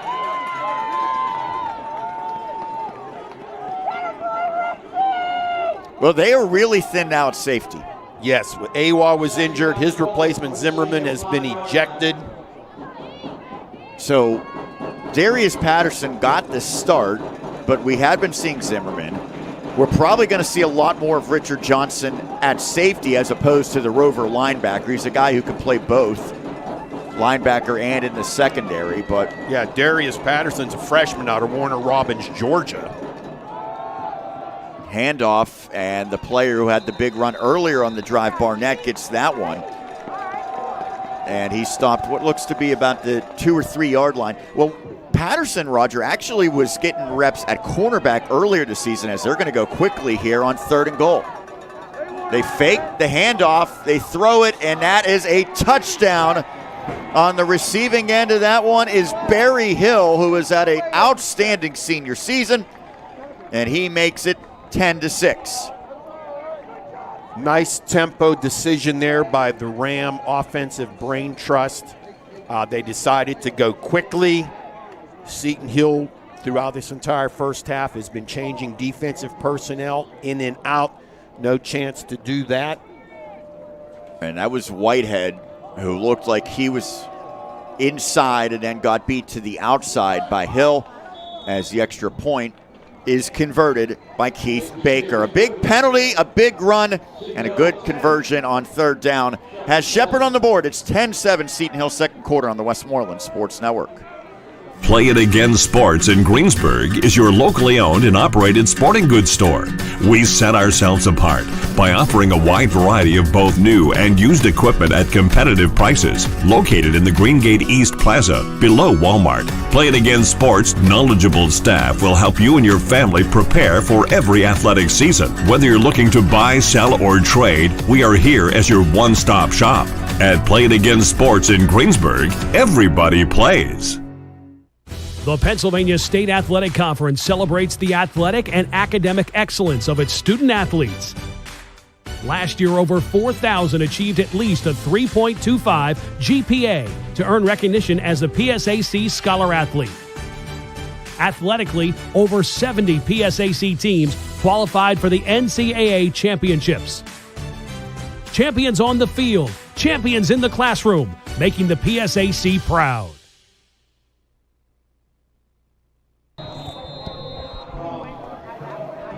Two big penalties on Zimmerman, a big run by Barnett, and then a 3-yard connection has Shepherd on the board. Griffins, Whitehead on the kick return. Excuse me, that is Trey Mason, I believe, on that return. 3:55 remaining here in the second quarter. 10-7. Griffins over the Rams. That was an 85-yard drive for Shepherd, a team that really hadn't showed a lot of offensive punch prior to that, and they got some help with the flags. Now we'll see if the Griffins offense can respond. Seton Hill does not have the good starting field position on this drive. Craig, it's shiftiness. Look at the... He continues to elude the first would-be tackler, and then he gets thrown out, and that will prompt a 15-yard penalty this time on the Rams. It's a late hit out of bounds, unnecessary roughness, whatever you want to call it. It will give the Griffins 15 free yards.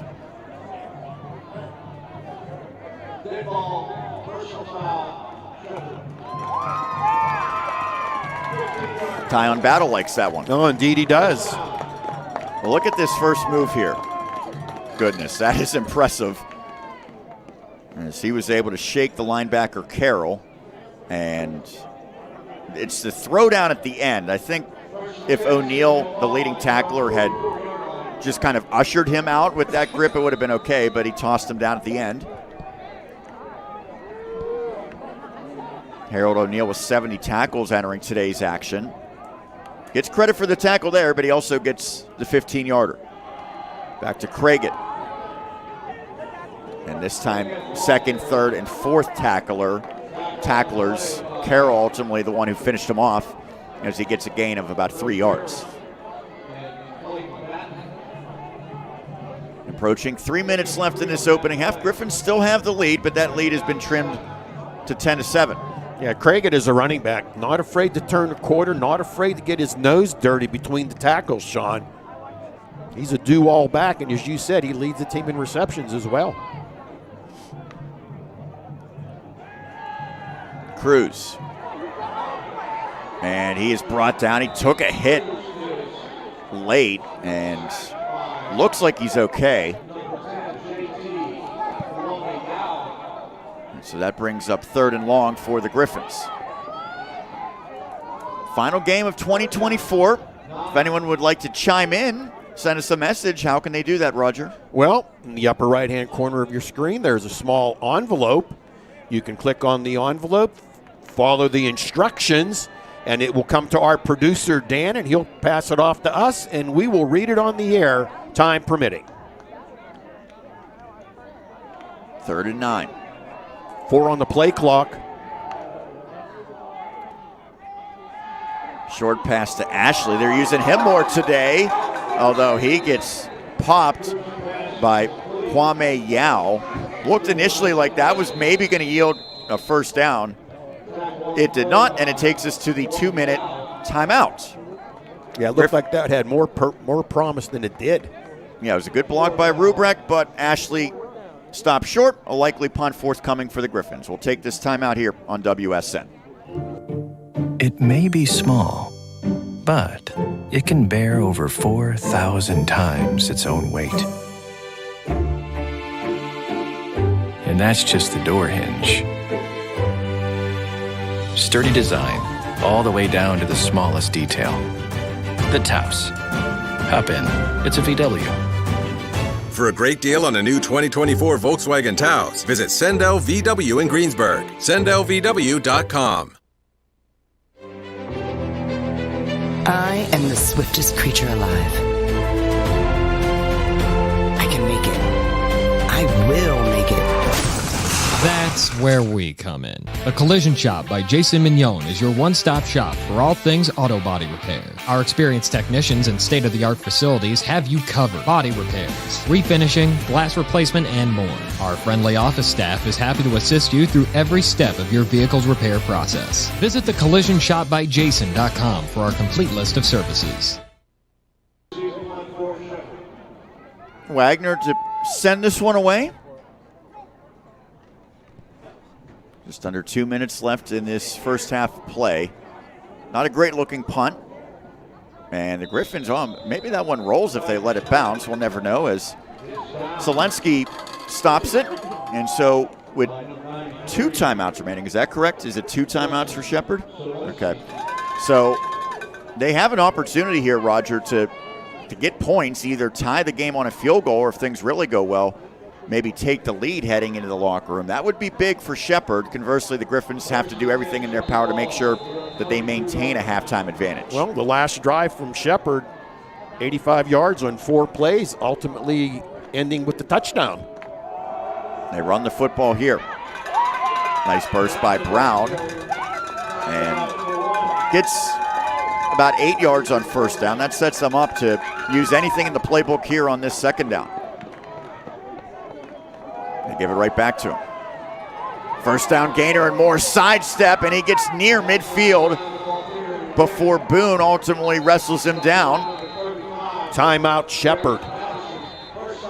So we'll keep it here. It seemed a little quick to use the timeout there.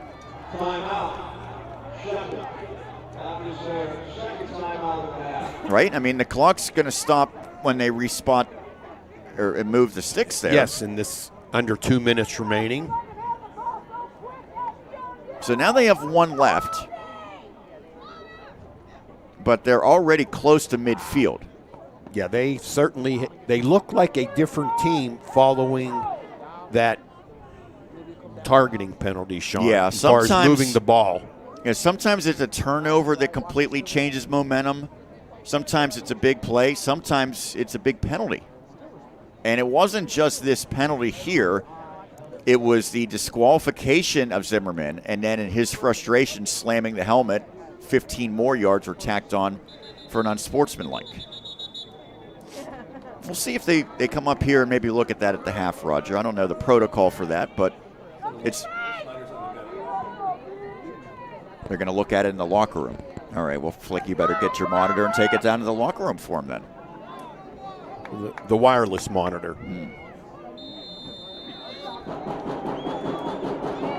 First and 10. Shepherd has 1 timeout remaining, 1:28 on the second quarter clock. They split out the running back Brown. They look his way, and that one is incomplete. Whitehead. They brought the pressure that time. It looked as though Brown was the targeted receiver, but it never had a chance to get to him. Now Whitehead, the safety, completely uncovered. They did not pick him up whatsoever.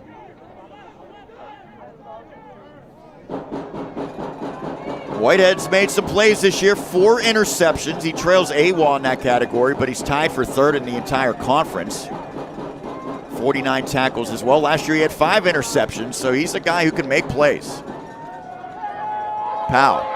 And he's down again! Jordan Mack with his team-leading 5th sack.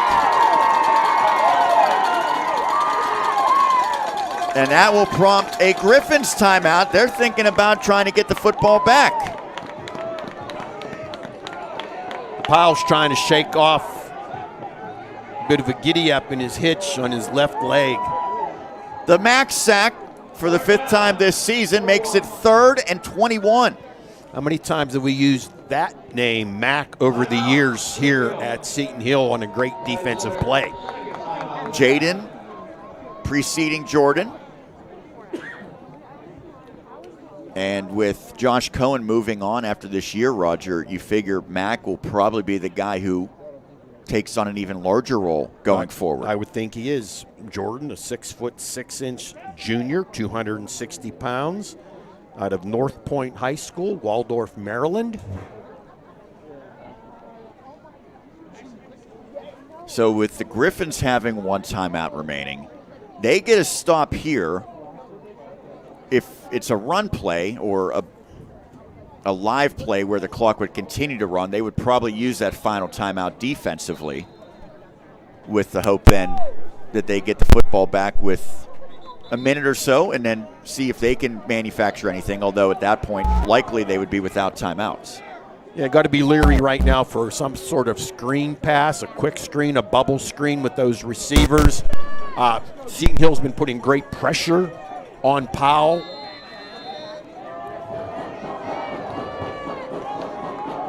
Third and 21. Brown goes in motion. They give it to him. Turns it upfield. Doesn't want to go out of bounds here. And he's in bounds. Yes, they will run the clock, so that will force the Griffins to use the timeout. They have 2 Rams down on the field. Well, maybe the Griffins, well, I was going to say, do they have to take the timeout if there's an injury? That would be assessed to the Rams, right? I would think so, but I think they're going to have, they should discuss this one. So if they deem the injury would be prompting the timeout, Shepard has that 1 remaining. They would lose that since it's within the final 2 minutes. So that would be massive for the Griffins to still have a timeout in their pocket to get the football back and then have that option offensively. Dan Day was calling for the timeout. We'll see which way they... Oh, Dan Day's going to have that conversation now. I don't know if the injury would supersede Seton Hill calling for the timeout. So it's going to be 1:01 on the clock, but that doesn't answer the question as far as which way the timeout's going to go. Well, they have 0 timeouts on the scoreboard here for the Griffins, Roger. So if that is correct, that would indicate that it will indeed be assessed on the home team.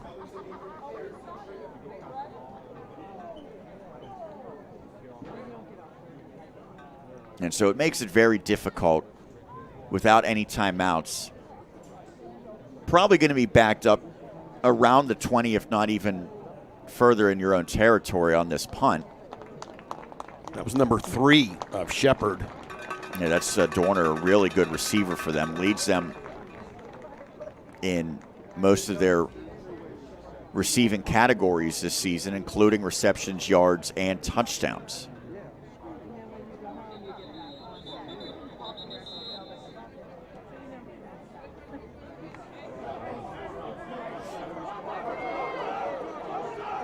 Get the defense out there, fellas. Well, this time they send Cody Ruprecht back. Make sure they punt the ball. Ruprecht has 1 punt return this season for 10 yards. Minter, the normal guy, is out. Minter's been a good one in the return game this year, too. Ruprecht, he's going to let it bounce, and this one's going to roll inside the 10.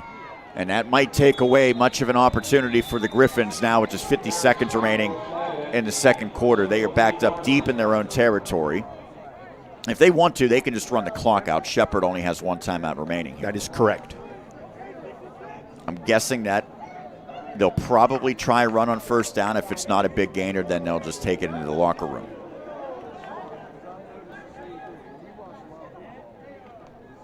Although when you have Kyron Craigett, you never know what can happen on a traditional handoff. Well, you don't want to take the risk of possibly a turnover right now and letting Shepard kind of off the hook, letting him get back into the game. Channeling your Denny Green on that, huh? Mm-hmm. There's Craigett. Maybe he will have a big run. And he gets out of bounds. It's a first down, and it stops the clock. That's pretty ideal. It's a pickup of about 17 yards for the prolific redshirt junior.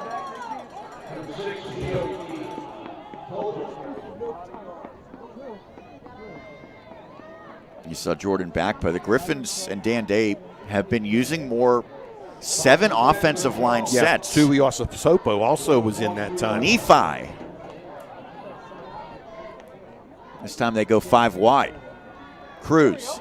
He had Fame and low and behind him. Now, if Fame does catch that, it's in the field of play, but it would have been a first down pickup, which have given them the opportunity to reduce the time that came off.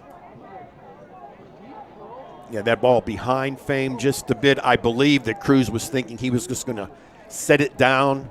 Yeah. Hook up for that pass reception. Fame continued to run just a little bit off on the communication. Right. We don't know one way or another who's in the wrong there, but you get this deep into the season, Roger, those are the passes you got to have.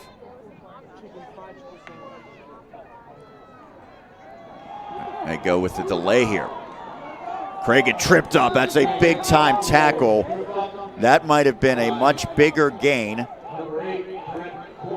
if not for Quokka on a shoestring tackle. Transfer out of Delaware. That's a home of a couple of former Hempfield area Spartans, the Bros Boys. Yes. Braden and Fitton. I believe Fitton is in his last year there now this year. Yeah, Braden's done, right? Yep. 5 seconds. Griffins will snap it. They'll give it to Williams as a flag comes in. Williams is popped out of bounds. There's a flag on the play. It's going to be a hold, I think, against 70.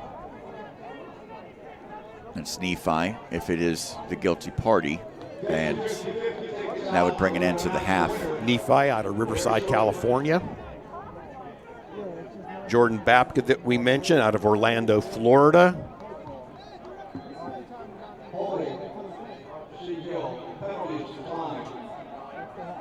And that will do it for the first half. Griffins have a narrow lead. It is 10-7. We'll head to the third quarter. Halftime upcoming first, however. Griffins trying to close out 2024 with the win against Shepherd on the Westmoreland Sports Network. Are you ready to move forward? Seton Hill University has the degree programs, the resources, and the strong community you need to keep moving in the right direction. A leading Catholic university founded by the Sisters of Charity, Seton Hill has over 100 years of success educating students to be fit for the world. Our students and alumni are leaders, innovators, and change makers, all soaring forward at their own pace and in their own direction. At Seton Hill, you'll discover your best path forward with our more than 80 undergraduate degrees, online programs for busy adults, and over 20 graduate and doctoral programs in business and technology, education and applied social sciences, humanities, natural and health sciences, and visual and performing arts. Seton Hill University offers the personalized support you need to reach forward with confidence while benefiting from small class sizes, big opportunities, affordable cost, comprehensive aid, and a safe, welcoming campus community. Seton Hill graduates fast forward into careers or graduate schools within 1 year of graduation at rates well above the national average, receiving continued support with career services for life and a close-knit community of successful alumni. Seton Hill University prepares students to transform the world, creating forward-minded students who think and act critically, creatively, and ethically. We achieve more when we find ways to welcome, learn, celebrate, and serve together.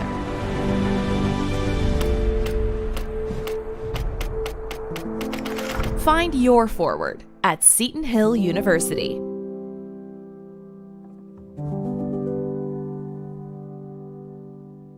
Alzheimer's disease, believe it or not, kills more people than breast cancer and prostate cancer combined. Up until recently, healthcare options to treat Alzheimer's disease were quite limited. We had oral medications, but they were not known to change the underlying trajectory of the disease. Recently, new medications have been released. These medications are infusions that have actually been shown in studies to change the course of the disease itself. We are honored to be the first in our region to provide these medications to our patients. My uncle suffers from Alzheimer's. I have seen the tragedy of this disease, and I have seen its effect on my entire family.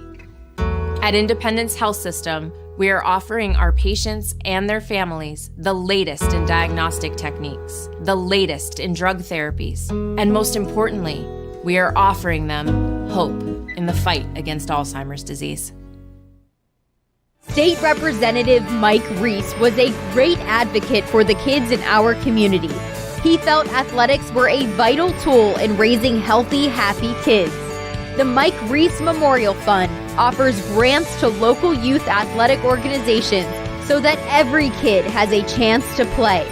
Funding is available for new equipment, registration fee offset, facility improvements, and more. Visit MikeReeseMemorialFund.com to apply. From court to court and lane to lane, under the lights or under the sun, no one delivers Division II sports like NCAA.com. The center of D2 is inside the NCAA.com hub, with exclusive highlights of every sport and live broadcasts of every Division II championship. Make NCAA.com yours, the home of Division II college sports. Hey, Westmoreland Sports Network fans. This is local State Farm agent and proud Seton Hill alumni Alex Hetrick. As a former high school and college athlete, I know the importance of youth sports and the funding needed to make it all happen. Reach out to my office after the game to get your free quote started, and be sure to mention your favorite team so I can make a donation to their athletic department. All you need to do is head to insurewestmoreland.com or text 724-575-7392 requesting your free quote, and we'll reach out to you with your customized policies. Thanks, and enjoy the game. The PSAC Digital Network is on the cutting edge of live event production and streaming. Every season, the PSAC Digital Network features nearly 2,000 contests and over 1 million unique viewers and over 26 million minutes watched of thrilling PSAC competition, including 22 PSAC championship tournaments and events. Since its beginning in the 2017-18 season, the PSAC Digital Network has continued to grow its viewership and improve its quality every year in order to capture exciting highlights, captivating moments, and the championship experience that only the PSAC can offer. All 17 PSAC member institutions have complete cost-free online portals that makes tuning in to your favorite teams just one click away. Find it all on the web at PSACSportsDigitalNetwork.com.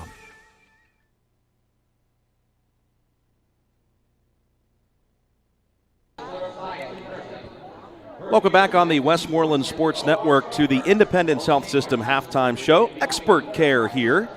What you're seeing right now is the Seton Hill Marching Band Senior Day festivities, and then I believe they're going to perform. So once they do that, we'll send it down to the field and pick up the performance from the Seton Hill Marching Band. Dan Flickinger with you now.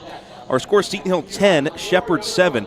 Interesting, the officials were just up here and looking at the targeting call. And are they allowing him to come back in, Sean? They are. Okay, so that has been confirmed. Zimmerman, we'll talk a little bit more about that later in the halftime show. But, again, the officials came up. That's how the targeting rule works. If there is an ejection at halftime, or actually if there's an ejection in the second half as well, they can look at the play, whether it be at halftime or after the game is over, and determine whether the player can come back in that game or if he has to sit out or come back, or if he has to sit out the first half of the next game as well. But it looks like Zimmerman will be able to come back in the second half. So that is certainly very notable. Before that, I was going to talk about what is going on around Seton Hill sports in the other sports right now as the fall season has pretty much wrapped up. There's still some things going on. Seton Hill volleyball still playing. But I'll tell you what, we're going to take a break for that, and we'll send it down to the field here at Offutt for the playing of the Seton Hill marching band here at halftime. The Griffins ahead 10-7 over the Shepherd Rams.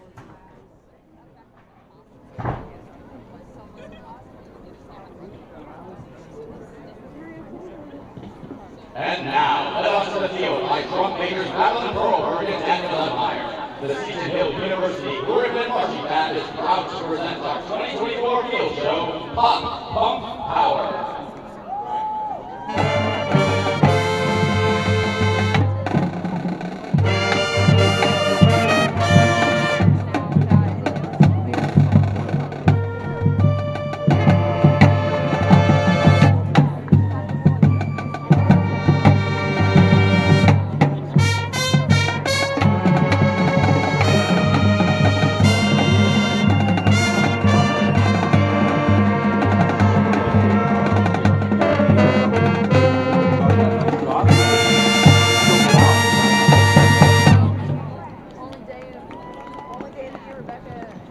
We open tonight's show with a medley of the rock show and all the small things by Blink-182.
English rock band Radiohead released its first song in 1992, which has since been called one of the greatest debut singles in the history of rock.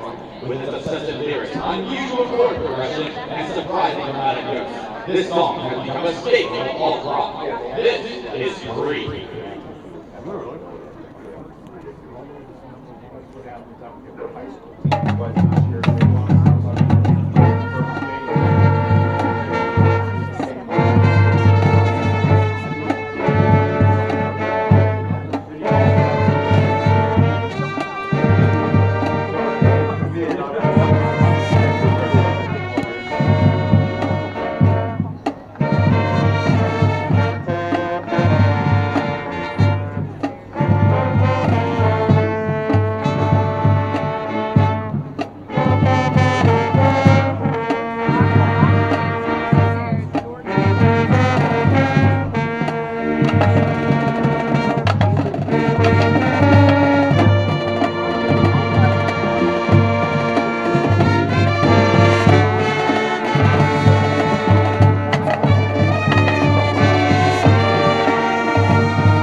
the show with another debut single, this time from 2003.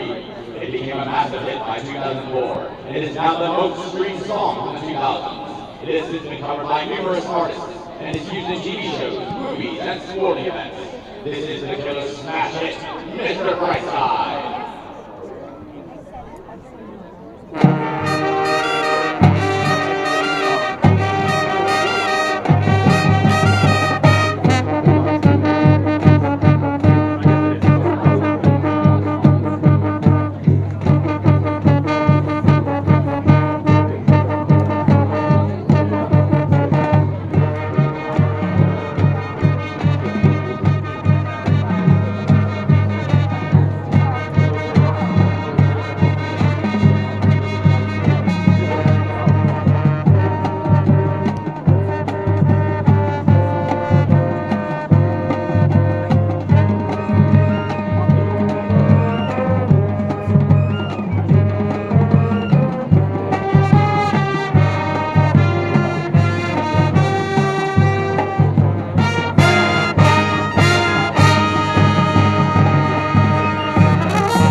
The Seton Hill University Griffin Marching Band is under the direction of Mr. Todd Phillips, Director of Athletic Bands. Color guard instructor Rich Dominic, drum majors Alan Broberg and Angela Meyer. Once again, we would like to thank our graduating seniors Sean, Taylor, Madison, and Reese for their talent and dedication to the Griffin Marching Band. Please welcome the Seton Hill Dance Team.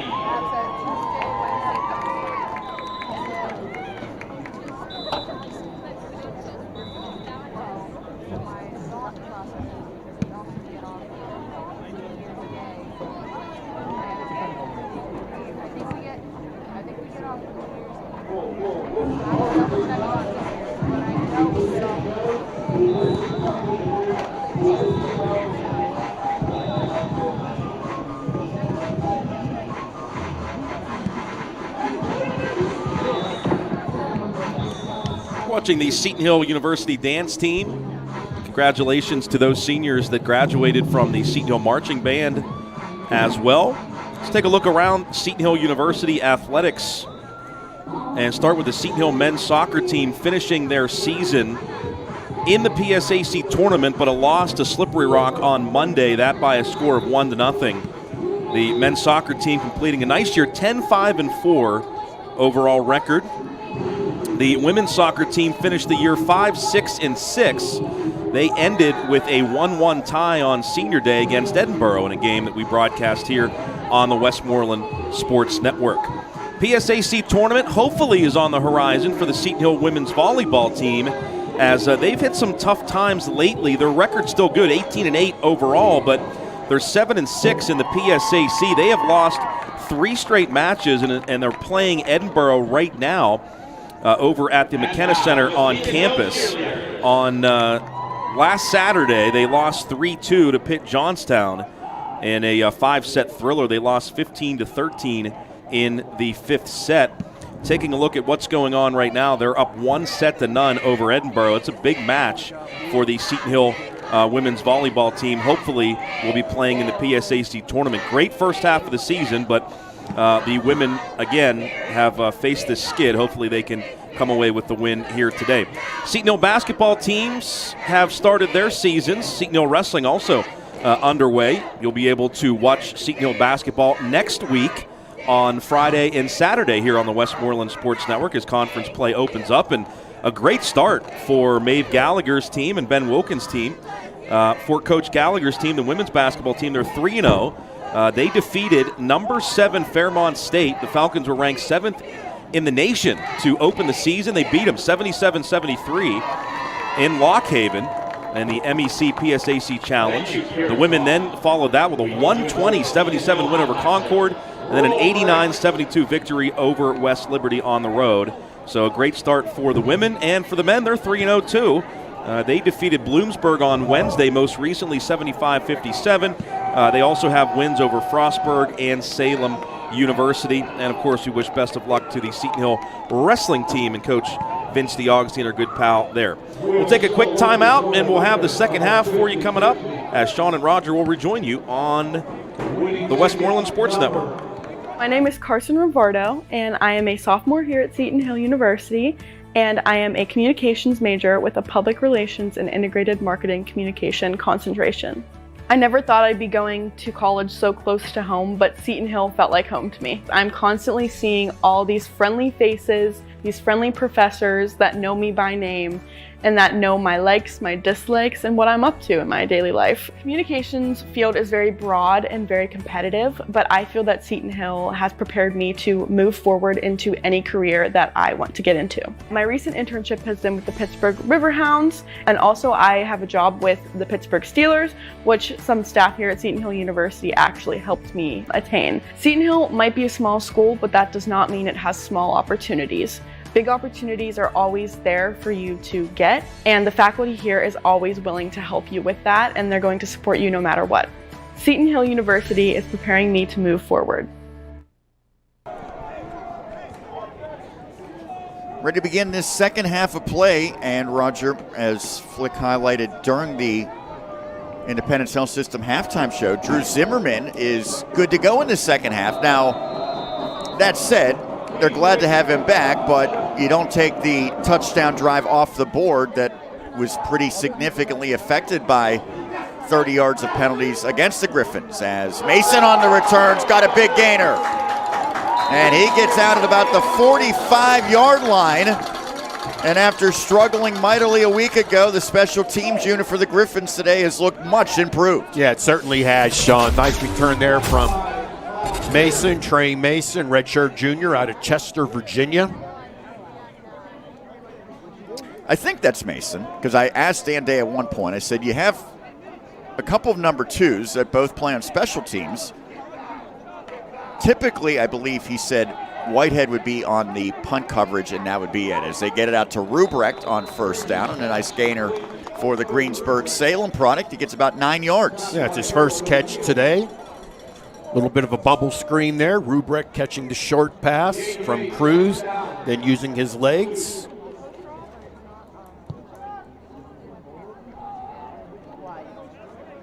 It's actually an 8-yard pickup for Cody. Played plenty of quarterback at high school on this same field, and this year, Roger, he's 3-3 passing for the Griffins. It's not too shabby. Cruz looking to pass here, and he's not going to be able to get it off. Getting in to bring him down is Quokka. I mentioned he is the sack leader for Shepherd this season. Yeah, nice defensive coverage in the secondary from Shepherd. It's a defense that allows just over 20 points per game this year. Blitz. They've been good against the run. Griffins get this one out to their running back, but Craig get tripped up. It brings up 4th down. Griffins could potentially keep the offense out. We'll see what they decide here. Looks like about 4th and 2, Sean, from our vantage point. And so far it is the offense that stays on the field, and now they will be summoned off.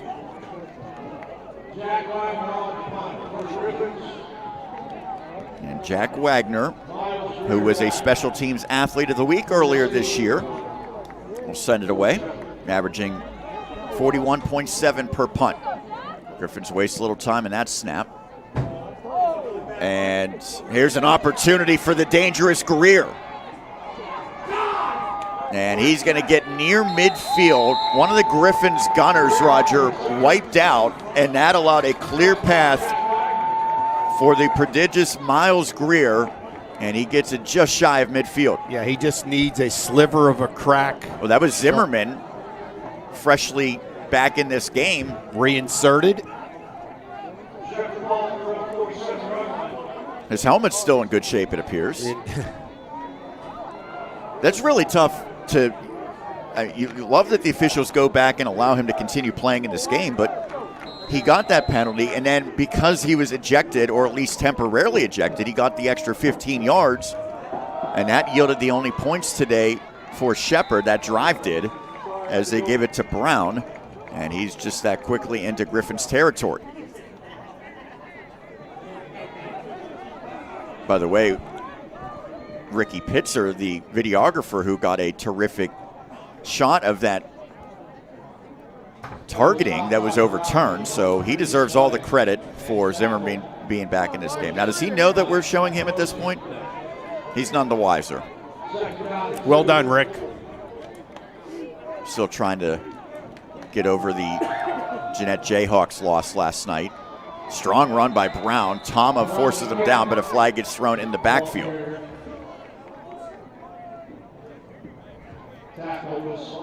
Ricky is a proud Jeanette Jayhawks alum, and Jeanette, the final Westmoreland County football team standing, was eliminated last night against top-seeded Fort Cherry.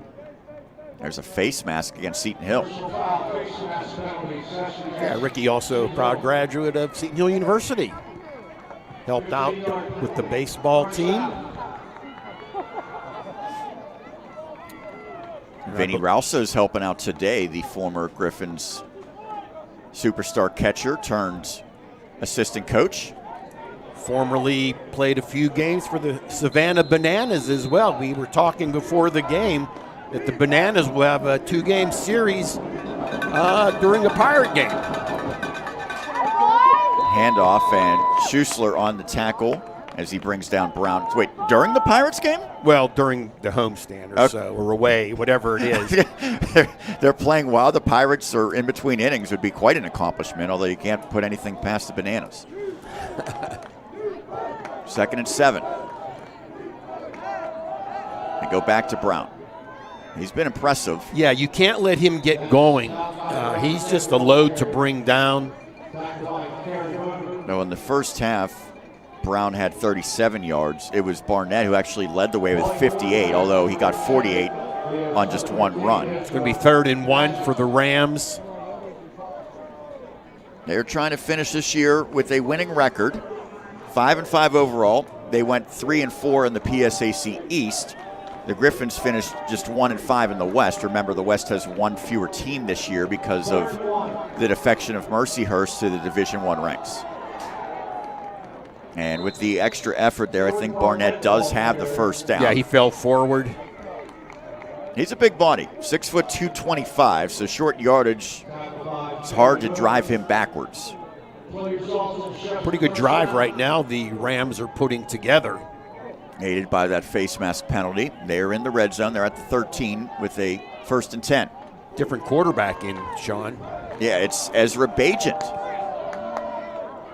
Up the middle, and that's Barnett. Bajent, we mentioned the younger brother of Tyson, who is in the NFL, and Ricky Pitzer said Dad Bajent, who is a phenom in his own right, is here. I think he is a world-class arm wrestling champion. Yes, he is. Did you ever compete against him, Roger? Absolutely not. See if I can set that up with him and Adam Crowley, perhaps, as Barnett, that time stopped for no gain, maybe a short gain at most. Yeah, I'm trying to scan the sidelines of Shepard to see if I can see Lek Powell. Ezra Bajent entering today was just 0 of 2 passing. Had not gotten much opportunity. We know Lech Powell was on the receiving end of a couple hard hits and then got up a little gimpy there near the end of the second quarter.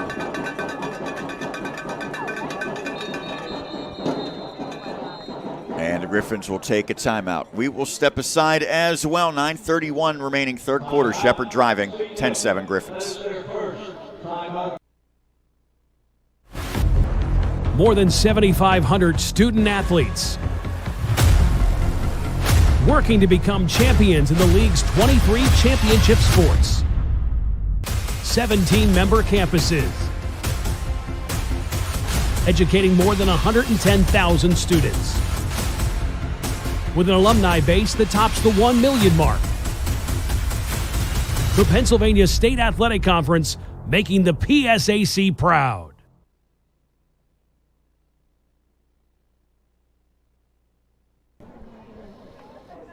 Third and 6 forthcoming for the Rams.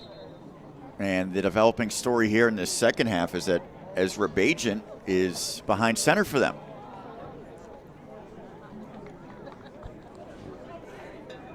West Virginia guy.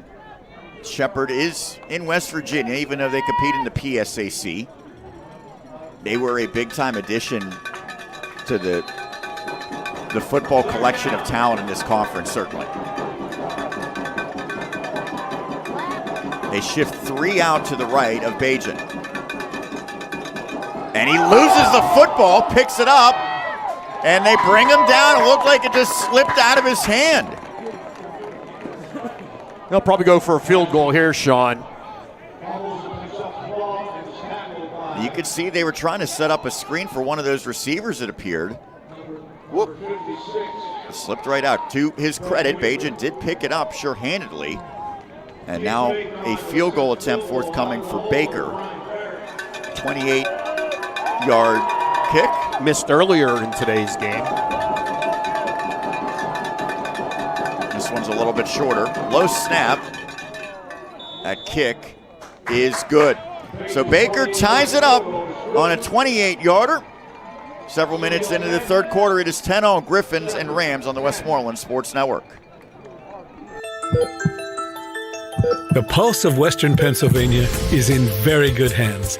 It's a system of healthcare whose hospitals have earned some of medicine's most prestigious honors for cardiovascular care, like the top 10% in the nation for excellence in specialty cardiac care. One of America's 100 best for heart care. A heart surgery program ranked among the top 2% nationwide and cited as high performing for heart bypass, heart failure, and heart attack. It's a system of healthcare that combines superb physician expertise with the latest technology, such as robotic cardiac surgery and hybrid operating rooms, the most sophisticated surgical environment in medicine, providing minimally invasive options for carotid artery disease and aortic valve replacement. The pulse of Western Pennsylvania is indeed in very good hands with the Heart and Vascular Program at Independence Health System. Expert care here. 8:48 left in the third. 28-yard boot by Baker has this matchup tied. Mason. Nice return as he gets it beyond the 30.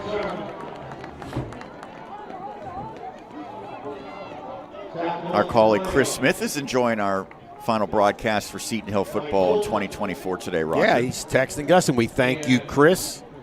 Chris is getting his pipes tuned up. He had a wrestling match this past Tuesday. St. Vincent College taking... Excuse me. Don't come apart on me here. You better get your pipes tuned up, Roger. I know. Craigett. And he is wrestled down. Kwame Yao with a terrific tackle for loss.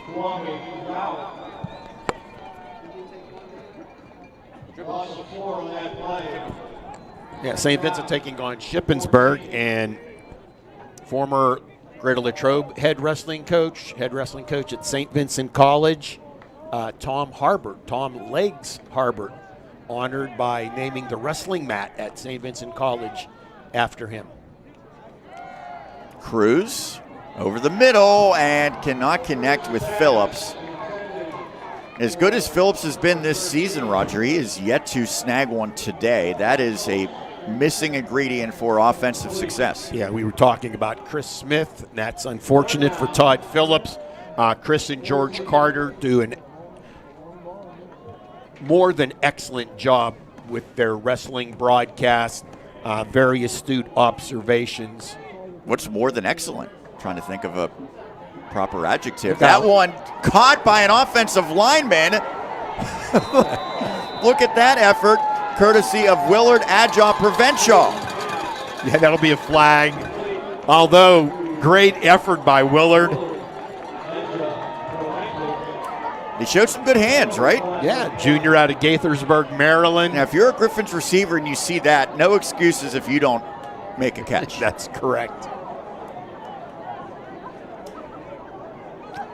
I'm guessing that he was not ineligible there, although we did say that the Griffins sometimes have had extra linemen in. I don't think that was the case on that play. No, I think that ball just happened to find him.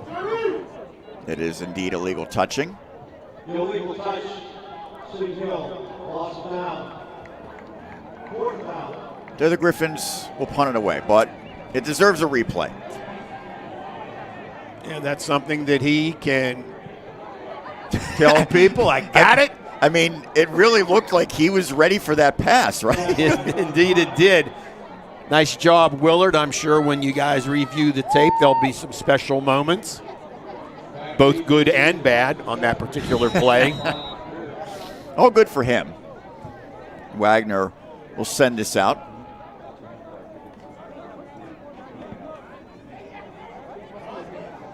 This is angled and will go out of bounds. So they're not giving Greer an opportunity that time. Well, the Rams have momentum on their side, Roger. They were down 10-0. They have scored 10 straight, and now they'll have pretty decent field position to begin this drive. Yeah, they scored that touchdown prior to the end of half number one. Had a really, really nice drive. Got a field goal out of that. And let's see if they can keep that momentum going. 13 still the quarterback. These teams last met in 2019. There was another Bajan at quarterback that game. That was Tyson. He went 19 of 27 for 276 yards and 4 touchdowns in leading Shepherd to a 56-24 win at home against the Griffs. Running play for Brown. Yeah, gang tackle there by a whole host of Griffins. Do you want to venture a guess? We'll see if you have a good recall on who the Griffins quarterback was that day, who went 21 of 35 for 234 and a couple of touchdowns, but marred by 3 interceptions. What year was it? 2019. Flick can help out as well if he wants, or he could just stay silent and put it all on you, Roger. Well, I'm sure he'll do that. I always like to, remember when TJ DeStefano used to do broadcast? I would always quiz him on stuff like this, and I don't think he ever even came close to getting one correct. Bajan. Short pass, it's complete. And Tama cannot get Swinehart down. And he gets all the way inside the 40. Tama was there, but he could not bring down Grant Swinehart, who moves the sticks and then some. Yeah, Bajan with a nice job moving to his right, keeping the play alive. Well, for a quarterback who hasn't done much in terms of passing, sometimes you just need an easy one or two. Yeah. Is Christian Strong there then? No. Okay. Ryan Barabee was the quarterback. Oh, okay. He coached here then. You might get this one, though, Roger. I'll ask you after this next play about the Griffins running back that day, so start thinking. Start thinking. 1st and 10. Bajan directing traffic, backpedaling, and that was broken up. I thought maybe Whitehead had early contact, but I see no flag, so well done by the stud, Dimitri Whitehead. Well, speaking of studs, this running back went for 118 yards on 20 carries against Shepherd in that loss. Do you know who it was? Is that Logan Weil? Logan Weiland, yes. Yes. Out of New York.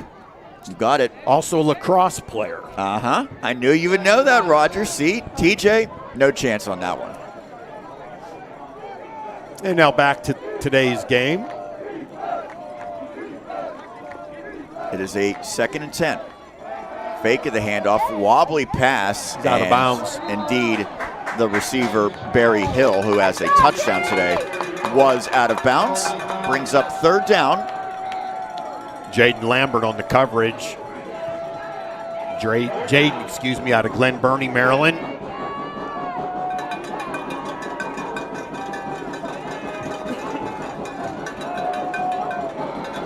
Griffins will summon Musa Tama, all-conference performer a year ago, but he's taken a little bit of a backseat to Dakari Boone this year at the Mike linebacker spot. Well, he's been battling injuries the entire season. Good to see him back on the field. Timeout, Shepherd. So the Rams want to talk things over before this 3rd and 10. Third quarter continues, deadlocked at 10 apiece. Shepherd at Seton Hill on WSM. Drive like a champion with Bowser Chevrolet of Monroeville. You're always on the winning team with Bowser Chevrolet. Visit BowserChevrolet.com 24 hours a day, 7 days a week, and get the power of Bowser in your hands. Customize your payments, apply for financing, get a value for your trade and more with the Bowser Express Store. See the full lineup of Chevy cars, trucks, and SUVs at BowserChevrolet.com. Bowser Chevrolet, where the power of Bowser is yours. There's the man, Dan Day, always so gracious with his time, and I know he wants to have one final interview here with us in 2024. Yeah, one of the most positive individuals I've ever met in my entire life. He attended Seton Hill, played for Seton Hill, and now he's back on the Hill in the position of head football coach. He was on the first ever Seton Hill team, and he actually played on both sides of the line in that game. Yeah, and the head coach was current athletic director Chris Snyder. 3rd and 10 for the Rams.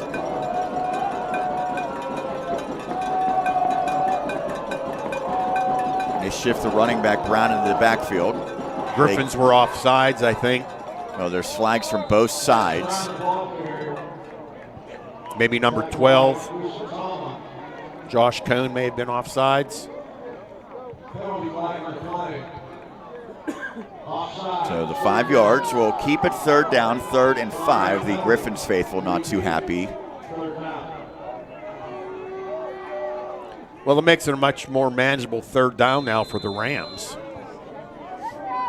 It was interesting that they just went with a handoff there on 3rd and 10. Really didn't have much of a chance at all to pick it up with that, but they get a do-over, and they got 5 fewer yards to pick up.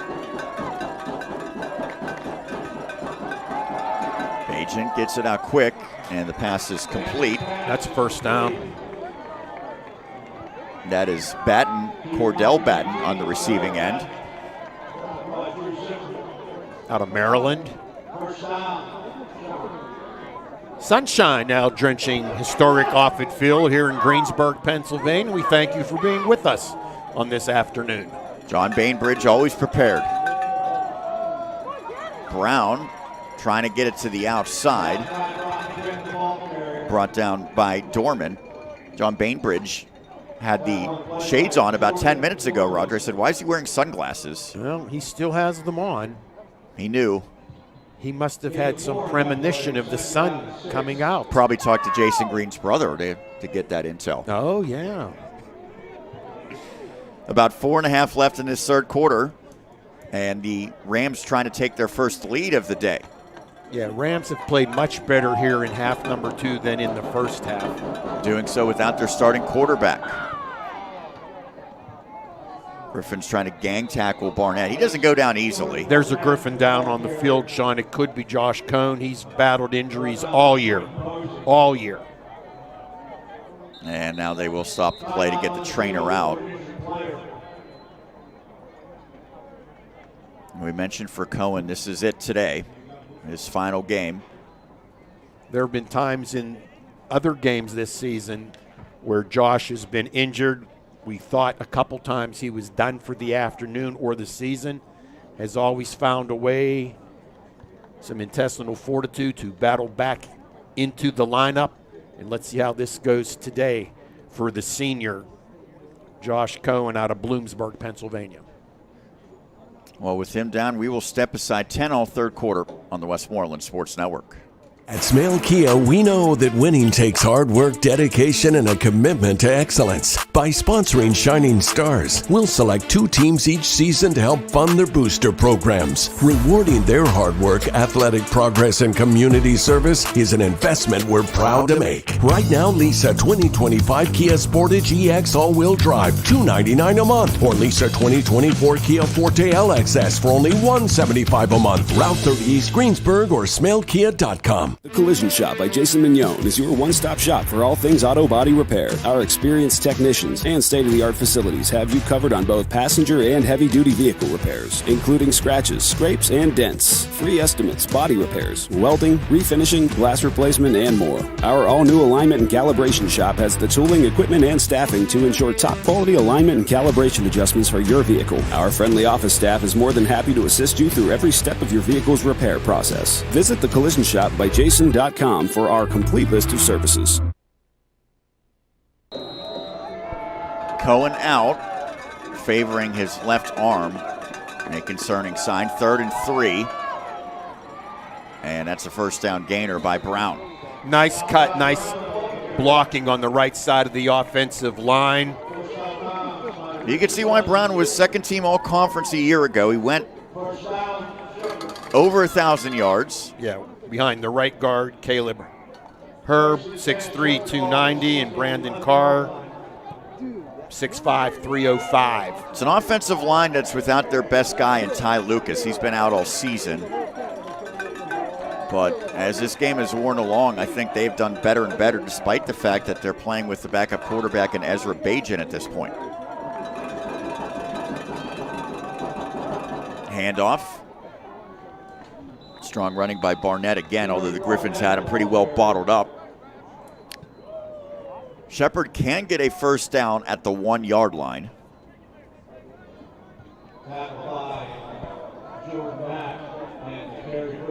Shepard right now with the backup quarterback into the game, relying on that strong, powerful offensive line and 2 very, very good backs.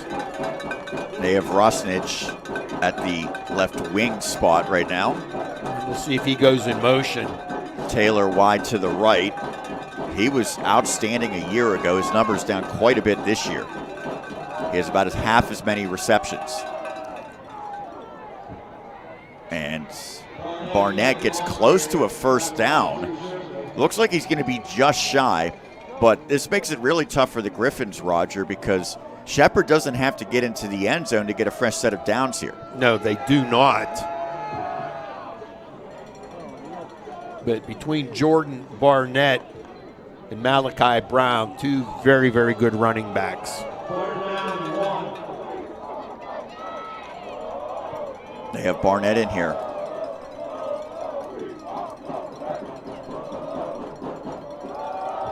And great penetration into the backfield and a tackle for loss by Richard Johnson. Just coming off the edge. It's going to be 3rd and about 1. Well, that becomes now 4th and 2. They're going to keep the offense on the field. Well, they still say 4th and 1, but looking at where the stick is, that looks like a long one to me. Very, very tight splits from the offensive line. And there's movement. What the heck happened there? I think center and quarterback are not on the same page, it appeared. It almost appeared to me that if the center snaps the ball to Badgett, Barnett was going to push him ahead with the push. He was getting a start there. A little bit of miscommunication. Well, they're going to have to go for a field goal now. That'll bring Baker back into the game. 1 for 2 today. He tied the game earlier this quarter on a 28-yard kick.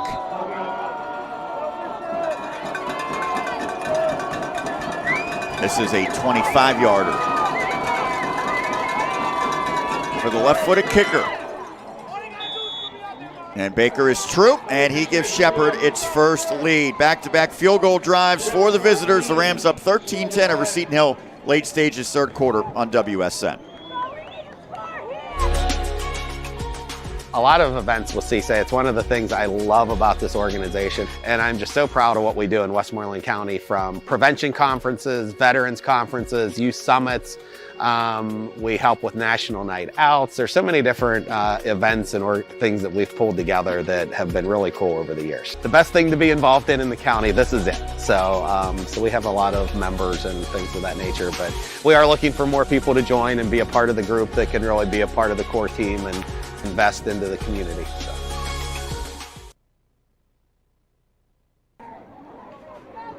Shepherd with its initial lead of this contest. Gannon is trailing Lockhaven 14-13 in another matchup. It's all cross-division matchups today, Roger. And that was a bit of a win for the Griffin defense, again holding Shepherd to a field goal there. The championship game today is Cal U and Kutztown. Vulcan's 6-0 out of the West, Kutztown 7-0 out of the East. No, that should be a dandy.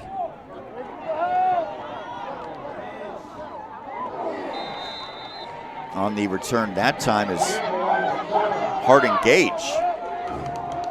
Yeah, it was a nice tackle. Can pick up the Seton Hill coaches off to my left.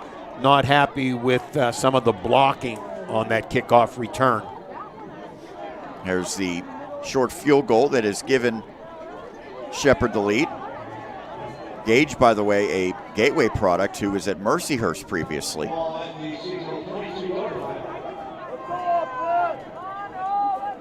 Kutztown up 14-7 over Cal. Kutztown ranked number 3. Cal U is 17th ranked as flag comes in behind the play. Yeah, it looks like Paul Newell might be the guilty party. He's the one sitting on the turf.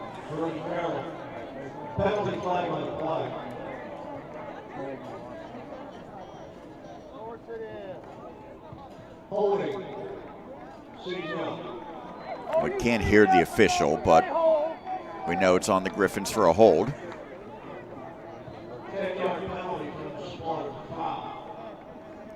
Craig hobbling off. Something tells me he's going to get back in the game. That would not surprise me one bit. Speaking of Cal, Craig's younger brother is a member of the Vulcans, but out with injury this year as a freshman. Was that a Chris Snyder cameo there? There we go. It was. Mentioned the first ever coach for Seton Hill football. They pitch it out to Williams. Head of steam for him. And a strong tackle by Brody Carroll, the Mike linebacker. Brody Carroll out of Virginia. And one of my all-time favorite high school names, Battlefield High School. That's one of your favorite all time? It is, but it doesn't compare to one other one about an hour from here, Sean. Bishop McCourt, Roger? Bishop McCourt, the Crimson Crushers. And offensive line coach John Bainbridge, former head coach for the Crimson Crushers. Really? Yep. Did not know that. And pass is complete to Phillips. And Phillips gets it beyond the 45. Looked like it sailed right past one of the defensive players and into the awaiting arms of Todd Phillips. His first catch today. They're backing up the Griffins sideline right now, but you can understand why they'd be excited after that big conversion.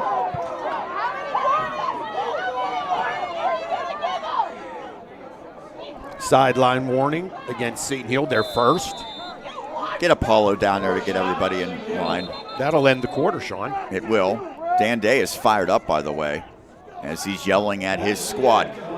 They've got possession, but they trail 13-10 as we head to the fourth. Shepherd in front of Seton Hill, final game of 2024 on WSN. Coming winter 2024, DBAT Pittsburgh East will be bringing the DBAT Sports family to Pittsburgh's East neighborhoods, featuring a 20,000 square foot state-of-the-art baseball and softball training facility with 4 dual Fungoman automatic pitching machines, 9 lesson cages featuring the best training tech in the game, including pro-sized baseball and fast-pitch bullpens, elite speed, strength, and agility coaching, professional baseball and softball instruction, 50-plus camps, clinics, party room, and a pro shop powered by pro preferred brands Rawlings and Easton. now offering Founders Club memberships. Learn more at dbatpickeast.com.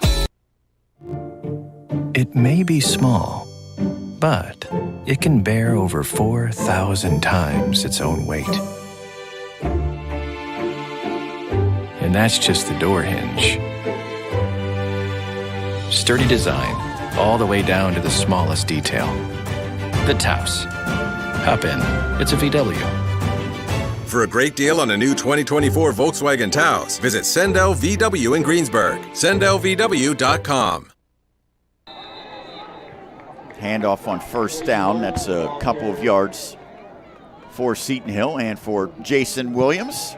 Sean and Roger here for the final time in 2024. Producer Dan Flickinger, Ricky Pitzer operating the camera. And you, the loyal followers of the Westmoreland Sports Network and Seton Hill University Athletics. And even those who might not be loyal. Maybe they're tuning in for the first time. Could be Rams faithful. Yeah, well, we welcome them just as well. Ooh. Williams is hit hard in the hole. And it'll bring up 3rd and 5 right at midfield. Harold O'Neal with the stop. And he's a good player. O'Neal, second team All-Conference last year. Tied for the team lead with 71 tackles. He and Kwame Yao each registered 71 last season. Remember, that was a slightly longer season for Shepherd. They got that NCAA Division II postseason game where they fell 63-17 to finish at 9-3. Well, they are a proud program. Yeah, we mentioned when they joined the PSAC, I think that was 2019, their first year, the landscape changed as the Griffins denied and now a decision for Dan Day. Little push after the whistle, but looks like, oh, they are going to flag Dante Harrison. Thought he got away with it initially. And that could be a backbreaker for Shepherd. My goodness, you have the punt team basically making their way out onto the field, and now that math could change. Although the officials talking about this.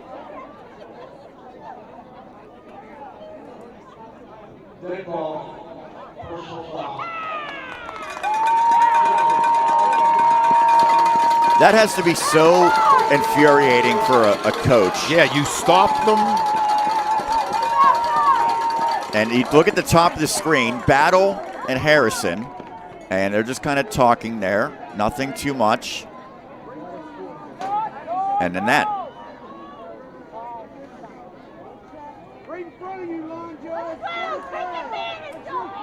So that's 15 yards.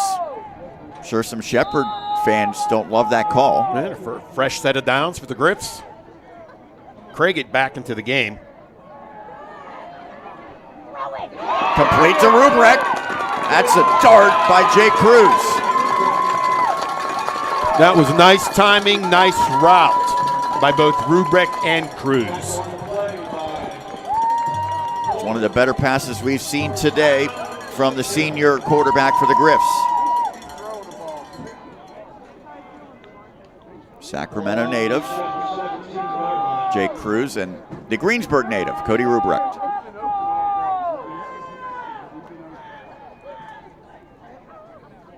From the 17. Craigett. And he sees 4 or 5 white jerseys swarm him.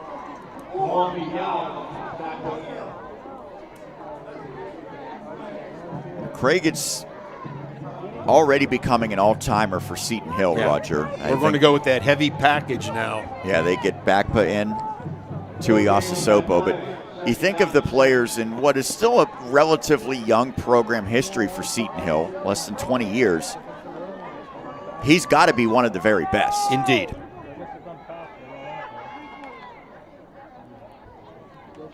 He's played 3 years now at Seton Hill. Look at that sidestep, but he's going to have no chance.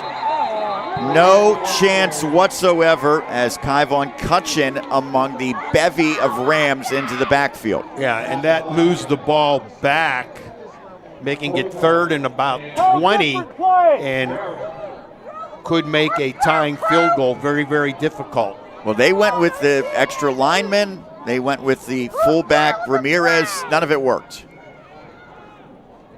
And now it is 3rd and what looks to be almost 20 yards.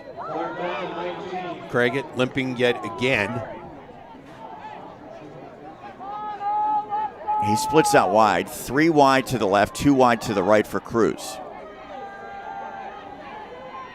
Over the middle and intercepted. Fame was hammered, and Batten has the INT. Clayton Batten, who was a first-team All-Conference performer a couple of years ago, makes a crucial catch after Fame was drilled. Yes, indeed. Here's the replay of that. It's a little bit behind him, but is the hit that jarred the ball out by Miles Greer. Well, Greer hasn't done a lot on the return version of things today, but he's made his presence known in the secondary. I want to correct myself. I think that was number 6, Roger. G.O.D. Tolbert, who actually had the interception.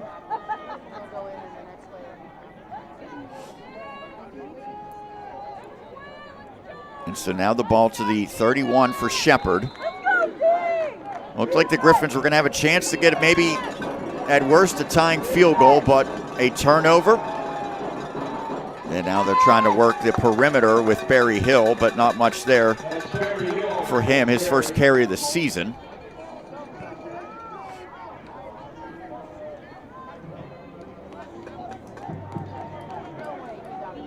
Griffins will get Schussler along with Dorman and Lambert all onto the field now. 2nd and 9.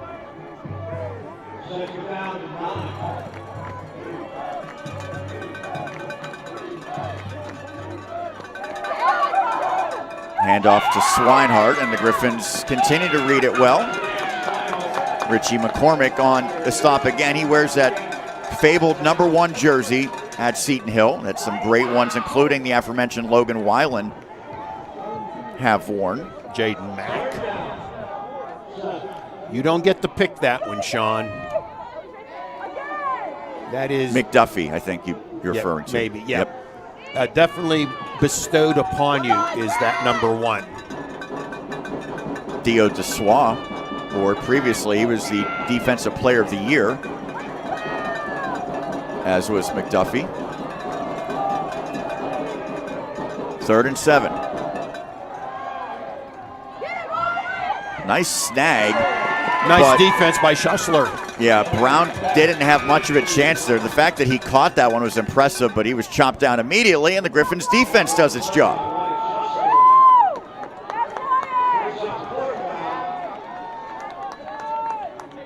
And now they have Zimmerman back again. We saw Ruprecht previously on a punt return attempt.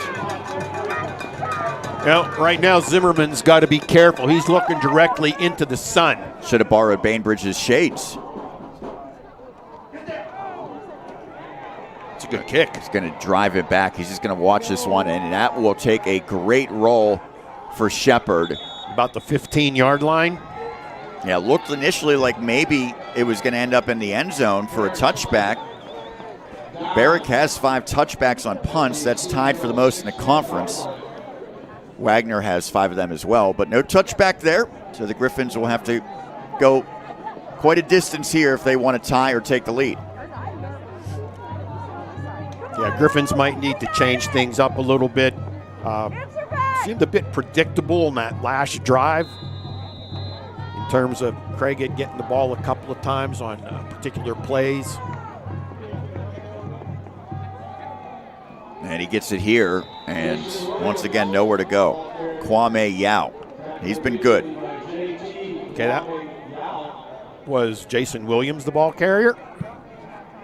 Yes, it was. My mistake. Williams has gotten a decent amount of opportunity today. They got the heavy package in right there. Tuiasosopo in, Bapka in.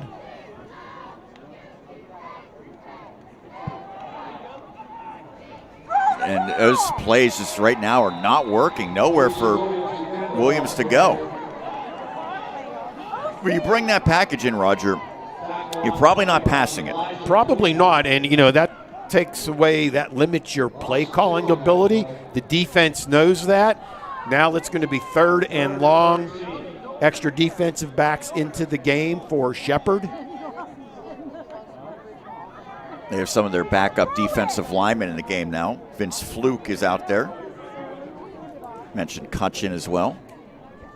3rd and 13. Cruz pump fake. Nowhere to go with it. Still looking downfield. And I think it's out of bounds, but is it an interception? The officials are conferring here. Well, it's on the Shepherd sidelines. Incomplete. Couldn't tell if that was Tolbert or someone else who nearly came up with the pick. Tolbert had the previous interception. And now Wagner will be backed up very deep in his own territory to get this punt off. It actually looked like 2 Shepherd players were fighting over the football there. And we thank Ricky Pitzer for those great shots.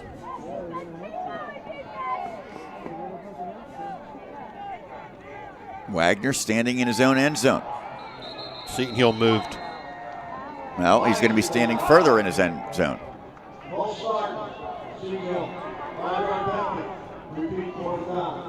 Second half, this Griffins team has not looked very good offensively. They have looked out of sync completely offensively here in half number 2. The defense has allowed a couple of field goals, but I think they've done enough. Got off the field quickly last time, but the offense will send them right back out onto the field because they were unable to do anything. Well, let's see what the thought process is of the punt team for Seton Hill with the very good returner deep. Very high punt and a fair catch, but that catch is made in Griffin's territory. There you see Greer, first team all-conference, and Dan Day mentioned how deadly he could be. So the ball spotted, I think, at the Griffins 49. Yes. Ezra Badgen continues to be the quarterback in the second half. First time today that Shepherd has started on the plus side of midfield. And they get Brown out of the backfield and split him wide. Bagent looks that direction. Oh, what a grab. Was he in? Yes, he was. Brown has had 2 outstanding catches today. Yeah, Quentin Posey in the area, but Brown located the ball. Posey did not. He does not look like a running back with the hands that he has shown today. Look at that. Nice feet as well. And we had just a person screening us at that last second there to determine if he actually did land in, but the official was right on the spot. Barnett into the game. And they give it to him, and the ball is out, and the Griffins have it scooped up. It's Zimmerman. Looked like he was out of the game, and now he comes up with a game-changing play potentially as he scoops it up and returns it. And there is a Rams player down, but Seton Hill finally gets a big play, maybe that gets momentum back on the red side. Well, they certainly need it, Sean. As we mentioned just a brief time ago, they have not really played well in the second half. They need to get some offensive consistency and, at the very worst, tie the game. McCormick knocked it out from Barnett, and Zimmerman right there to scoop it up, and he gets it beyond the 45 as a timeout for an injured player will give us a reprieve as well. Griffins possession, they trail 13-10 against Shepherd on the Westmoreland Sports Network. Play It Again Sports in Greensburg is your locally owned and operated sporting goods store. We set ourselves apart by offering a wide variety of both new and used equipment at competitive prices. Located in the Greengate East Plaza, below Walmart. Play It Again Sports' knowledgeable staff will help you and your family prepare for every athletic season. Whether you're looking to buy, sell, or trade, we are here as your one-stop shop. At Play It Again Sports in Greensburg, everybody plays.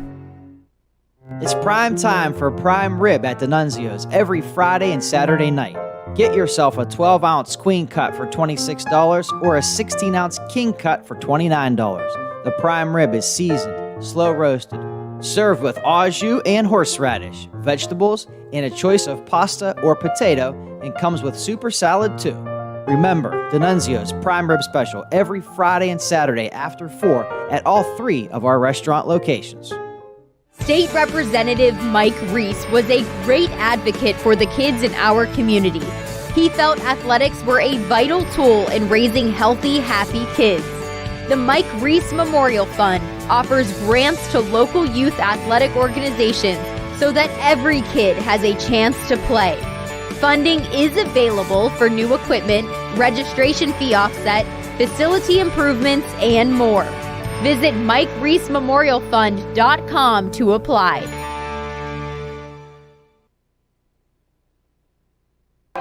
The injured player for Shepherd is a key one. Their starting center and a first-team all-conference performer a year ago, James Bell, who was down for quite a while. Out of Chesterfield, Virginia.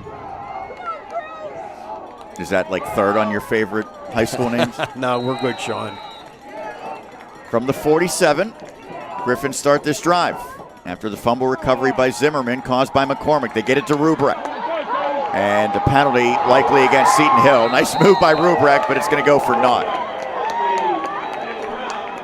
He's got some shake and shimmy to him. He does. I think they're going to get Ethan Fame on the block.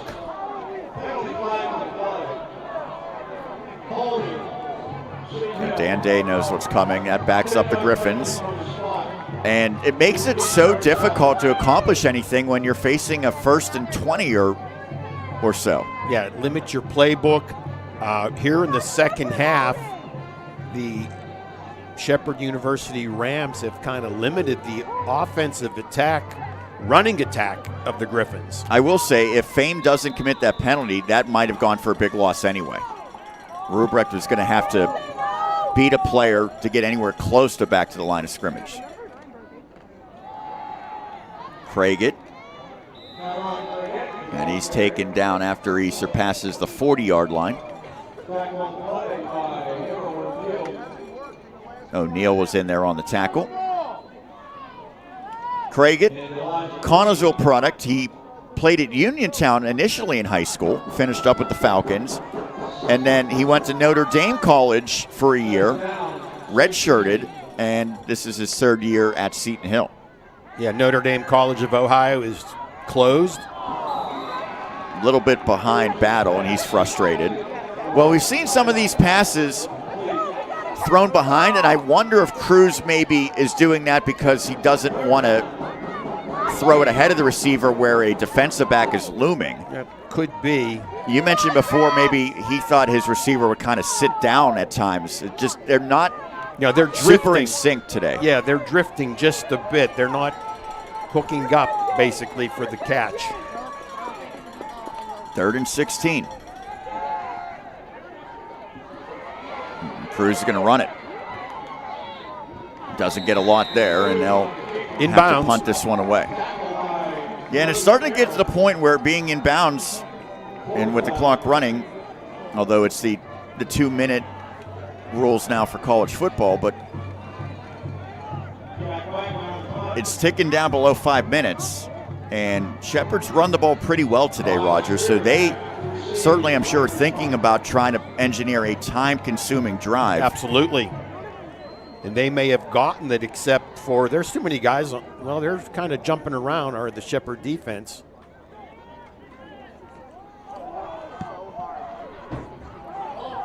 Not a deep punt, and fair caught at the 20. They've really tried to limit Greer's opportunities on the punt returns today. Well, the Griffins defense will have to step up again. You'd love another turnover, but more than anything else, they just cannot allow a long, sustaining drive here for the Rams. Yeah, this drive will begin with 4:49 on the clock. Seton Hill with 2 timeouts remaining. We've seen Bajent for this entire second half at quarterback after Powell was the first half quarterback. Not sure what happened to him, but Bajent has been, I would say, solid, certainly not spectacular. hasn't really made many difficult throws, but it's been good enough so far. Griffins running a player off late, and I don't think that player got off the field. He did not. It was Whitehead who was trying to make a beeline, and so that will be too many men, it appears, on the Griffins. Yeah, illegal substitution. We've seen the Griffins changing personnel almost every down, and to Shepard's credit, they're starting to speed things up a little bit, and Griffins getting caught with their hand in the cooking jar, so to speak. Well, did they come out with the cookie at least? Not that time. No, they didn't. Could go for a sugar cookie right now. How about an oatmeal raisin? I'll leave that one to you. Lambert comes in. Out goes Whitehead. Richard Johnson up at the line of scrimmage here defensively.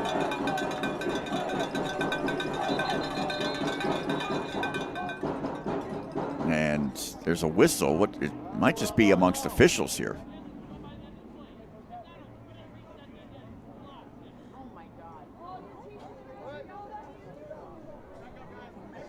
There's something about the clock.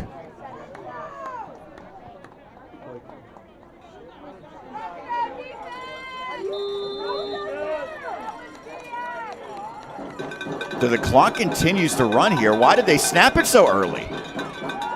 Oh, that's a mistake by Shepard, Roger. The clock was running, and there was like 22 seconds on the play clock.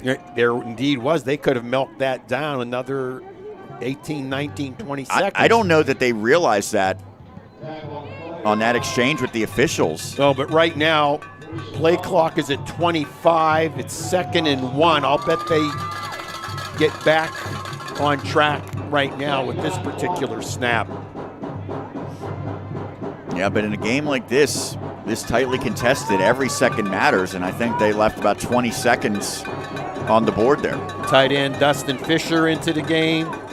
Tight end Kason Lanza into the game. And that's a first down run. Brown has been a valuable piece of this offensive performance, and now the Griffins use a timeout. And they have 2 remaining. So we'll keep it right here.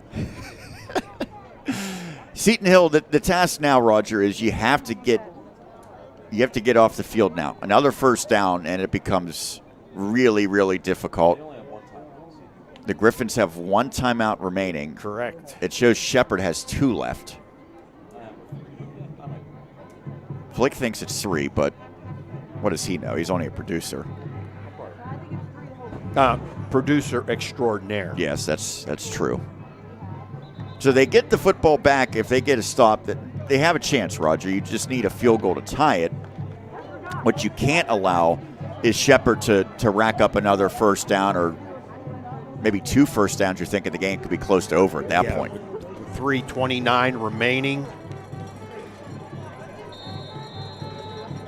You know they're probably going to run it on first down. They're probably going to run it on second down, and then you see the scenario down and distance-wise, but you need to cut them off on these first 2 likely runs. And the Griffins do just that. Musa Tama brings down Brown. That goes for a loss. That allows the Griffins to use their final timeout. 12, Josh Cohn back in the game on that last play, Sean. All braced up. He's a trooper. Last game of the season, Roger. Can't hold anything back now. Thank you, Brent and Dan Fouts. If anybody out there listening can name what movie that is from, we will gladly put your name on the air.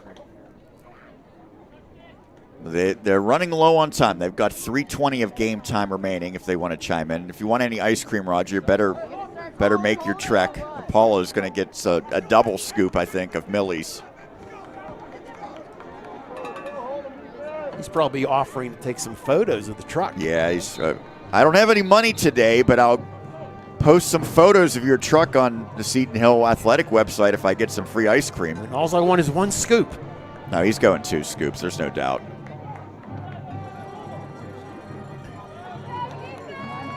2nd and 11.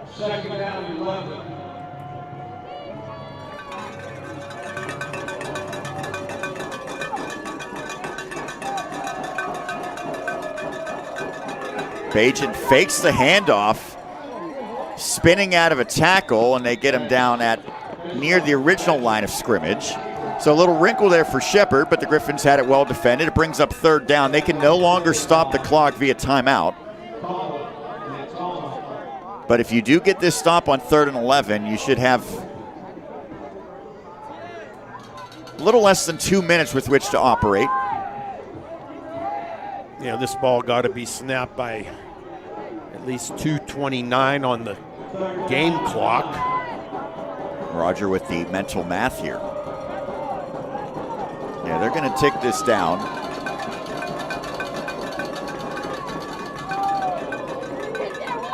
Schuessler comes off the edge, and he didn't get the tackle, but Cohen combined with Boone, and it's now 4th down. Now they've given their offense a chance. They have indeed. Nice play in the middle right there from Don Caracciola, defensive lineman junior out of Bellwood Antis High School, Altoona, Pennsylvania.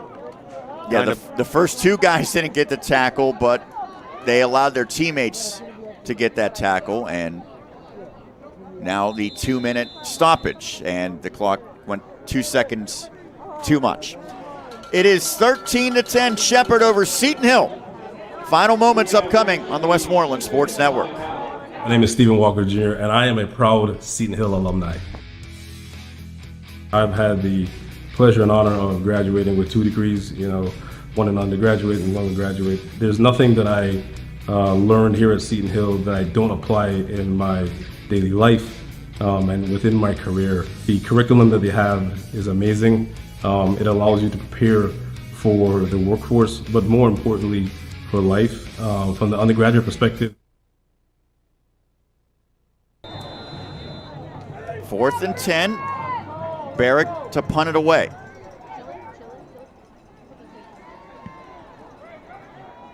Zimmerman wants a fair catch. And so the Griffins will start this possession shy of the 25. 3 will tie it. A touchdown likely would win it. I think here, you got Craigett, but I think you're still waiting for that big play from Phillips. And we'll see what the defensive alignment's going to be from the Rams as well. They know exactly what you just alluded to, Sean. Yeah, you can run the football here, but you don't have timeouts, so you would need some pretty decent yardage plays if you keep it on the ground. 3 yards at a time won't do the trick. They get it to Craigett, and he is hit immediately, and that is inbounds. One of those plays that I said it's not going to do the trick. Carroll was all over him. Probably one we're better off that actually would have fallen incomplete.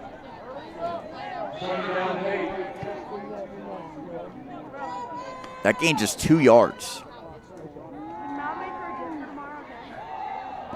There's a sliding grab, and that's a 1st down pickup for Rubrick. They'll have to clock it now as soon as they get the chain set.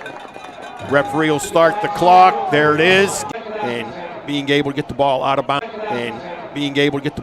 bounds. Stopping the clock, 2nd and 10.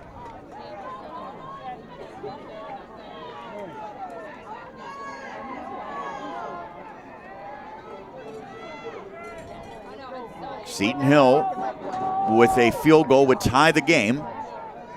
They have no timeouts left. 3 receivers to the left of Cruz, 2 to the right. It's an empty set. Cruz surveying, and he goes down. Might have run into his own player. I think he and Ufarov collided, and with no timeouts and facing third down, they can't spike it here. I think he went into 77. Nope, he was actually pulled down from behind. A heck of a play there by Brutus. Down to 40 seconds. That was so crucial.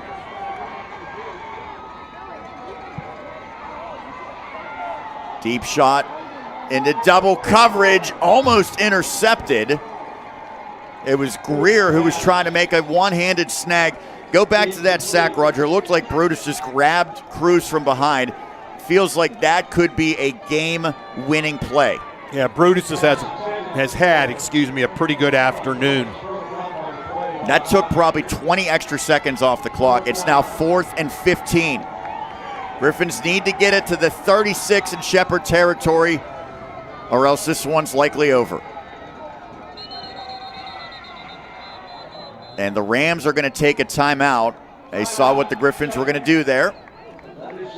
So they have one remaining, and I would imagine an opportunity for their DC, Josh Klein, to figure out how they want to defend this. You know that the Griffins are going to almost certainly have to push the football deep down the field, so you're not worried about the short passes or the run game right now. You can really kind of hone in on what you want to defend, and in particular, probably want to make sure that a guy like Todd Phillips doesn't get any one-on-one opportunities because he wins those almost every time. Yeah, they will gladly give up the short pass, tackle, rally to the ball, and ball going over on downs. The deep pass is what can hurt them, but the defensive line in the second half has done very, very well for Shepherd in putting pressure on Cruz, particularly with a lot of the blitzing that they have implemented. And number 8, Quokla, he has done an excellent job. He and Brutus at those defensive end positions. They've just had a great afternoon. Griffins have been in so many games like this year. Can they come up with a big play here on 4th and 15? 28 seconds left. They need to get it to the 36. Cruz. And he's not going to get the throw off. He's brought down, and that should do it as the Rams defense gets home. And that likely the exclamation point on a terrific second half for Shepherd. But you have to give it time to develop down the field when you need 15 yards, Roger. And unfortunately, the Griffins O-line could not hold up long enough. No, they could not. And as I said, just prior to that ball being snapped, the defensive line has performed extremely well here in half number 2. A credit to the Rams. It was Kwame Yao who finished off Cruz. And for Cruz, that likely the final play of his college career. Best play in football if you're an offensive coach. That's the victory formation. A gutsy win for Shepherd, a team that has a terrific football tradition. They did not want to finish below 500. Instead, they will move to 6-5. Ezra Bajent, maybe a look into the future, Roger. The redshirt freshman had a nice second half. The run game was really good. Their defense was suffocating. Seton Hill did not score in the second half.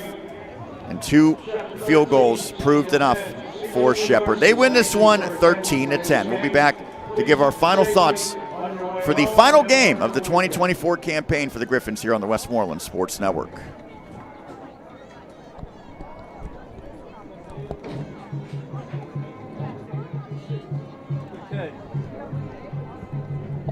My name is Casey Gatto, and I'm a senior in the Lukic School of Nursing. I came to the simulation lab with Dr. Condis, and she was describing it as like this experiential learning, and I thought that was really interesting because that would be like more hands-on. But she talked so highly about like all this progress that they were going to make, and there was so much opportunity here. Seton Hill got me experience in the field early on. We started our clinicals actually our second year.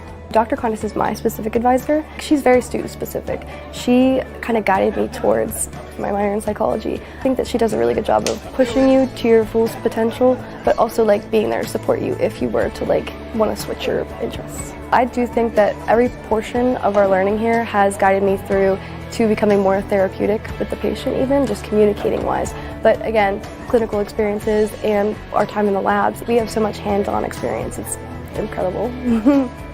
I'm very well fit. Seton Hill kept me moving forward. Hey, Westmoreland Sports Network fans. This is local State Farm agent and proud Seton Hill alumni, Alex Hetrick. As a former high school and college athlete, I know the importance of youth sports and the funding needed to make it all happen. Reach out to my office after the game to get your free quote started, and be sure to mention your favorite team so I can make a donation to their athletic department. All you need to do is head to insurewestmoreland.com or text 724-575-7392 requesting your free quote, and we'll reach out to you with your customized policies. Thanks, and enjoy the game.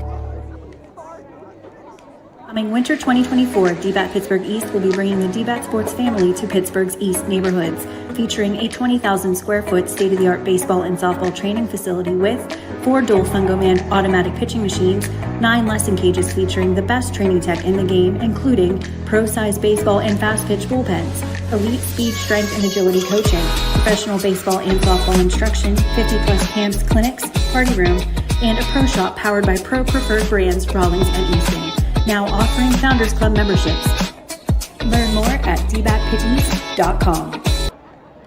Being a champion takes more than talent, more than the perfect pass, more than using your head. Being a champion takes the spirit to always push harder, the ability to overcome any hurdle, and the fire to be the best. Welcome to Division II, where the pursuit is yours to create. And the question isn't, can you do it? It's, will you?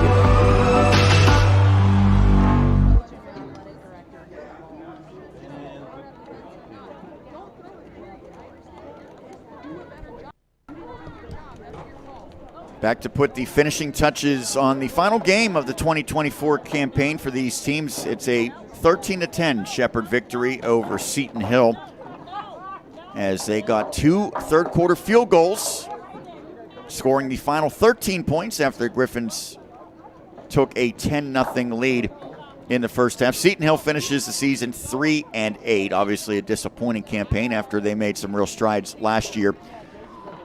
Dan Day mentioned it. They don't want moral victories, but you look at the losses this year for the Griffins.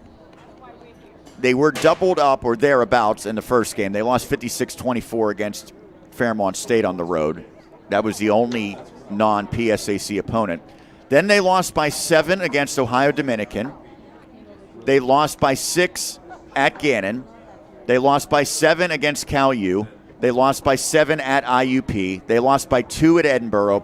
Last week they lost by 18 against Slippery Rock, but it was a very close game late in the third quarter. And today they lose by 3. So Dan Day has taken pride in the fact that they weren't blown out of games. They got all these games into the fourth quarter kind of as toss-ups, or certainly very competitive. Couldn't close out enough of them. Of their wins, they were all pretty dramatic close victories as well. Bloomsburg 15-14 at Westchester, 27-24. The only one where they had a little bit of breathing room comfort in the final margin was 31-16 against Clarion. So not the record they wanted, but I think for Dan Day, he will see positives. They'll look at the scoring margin, things of that nature, but scoring margin and moral victories, of course, not quite as good as stacking wins. For Shepherd to finish above 500, a big accomplishment for a team that's used to finishing well above 500. They are now 6-5 after they went in previous years 9-3, 13-2, 13-2, 10-3, 7-3, 10-1, 13-1, 13-1. It was a down year for them, but I'm sure that they can take some solace in finishing with a victory here today after they fell against East Stroudsburg 28-7 last week. Roger's making his way back up, so we'll give him a chance to give final thoughts on this one. Elsewhere, Kutztown in the final 2 minutes holding a 21-14 lead over Cal U in the PSAC championship game.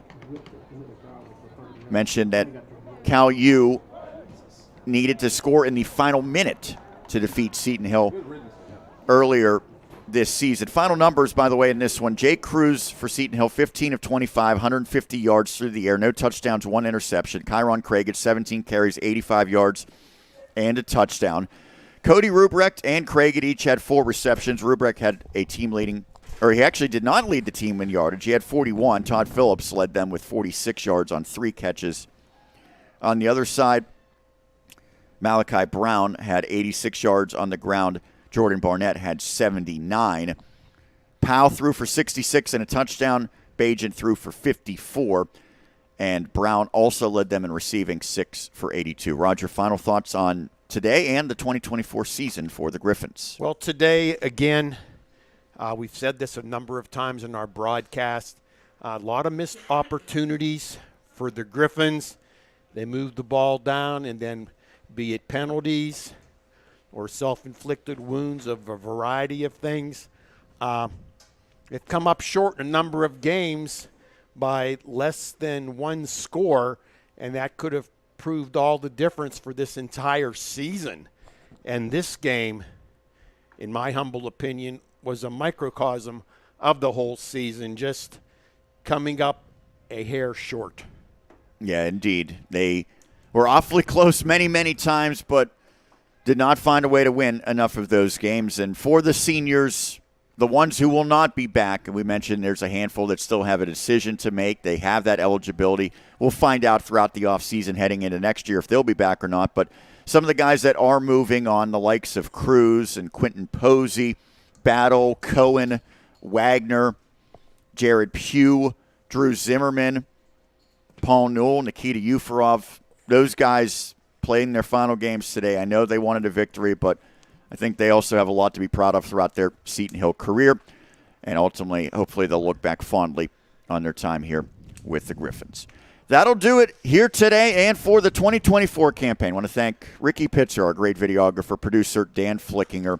For my colleague, Roger Downs, Sean Myers signing off. Griffins fall in the season finale, 13-10 against Shepherd. Thanks for tuning in today and all season long right here on the Westmoreland Sports Network.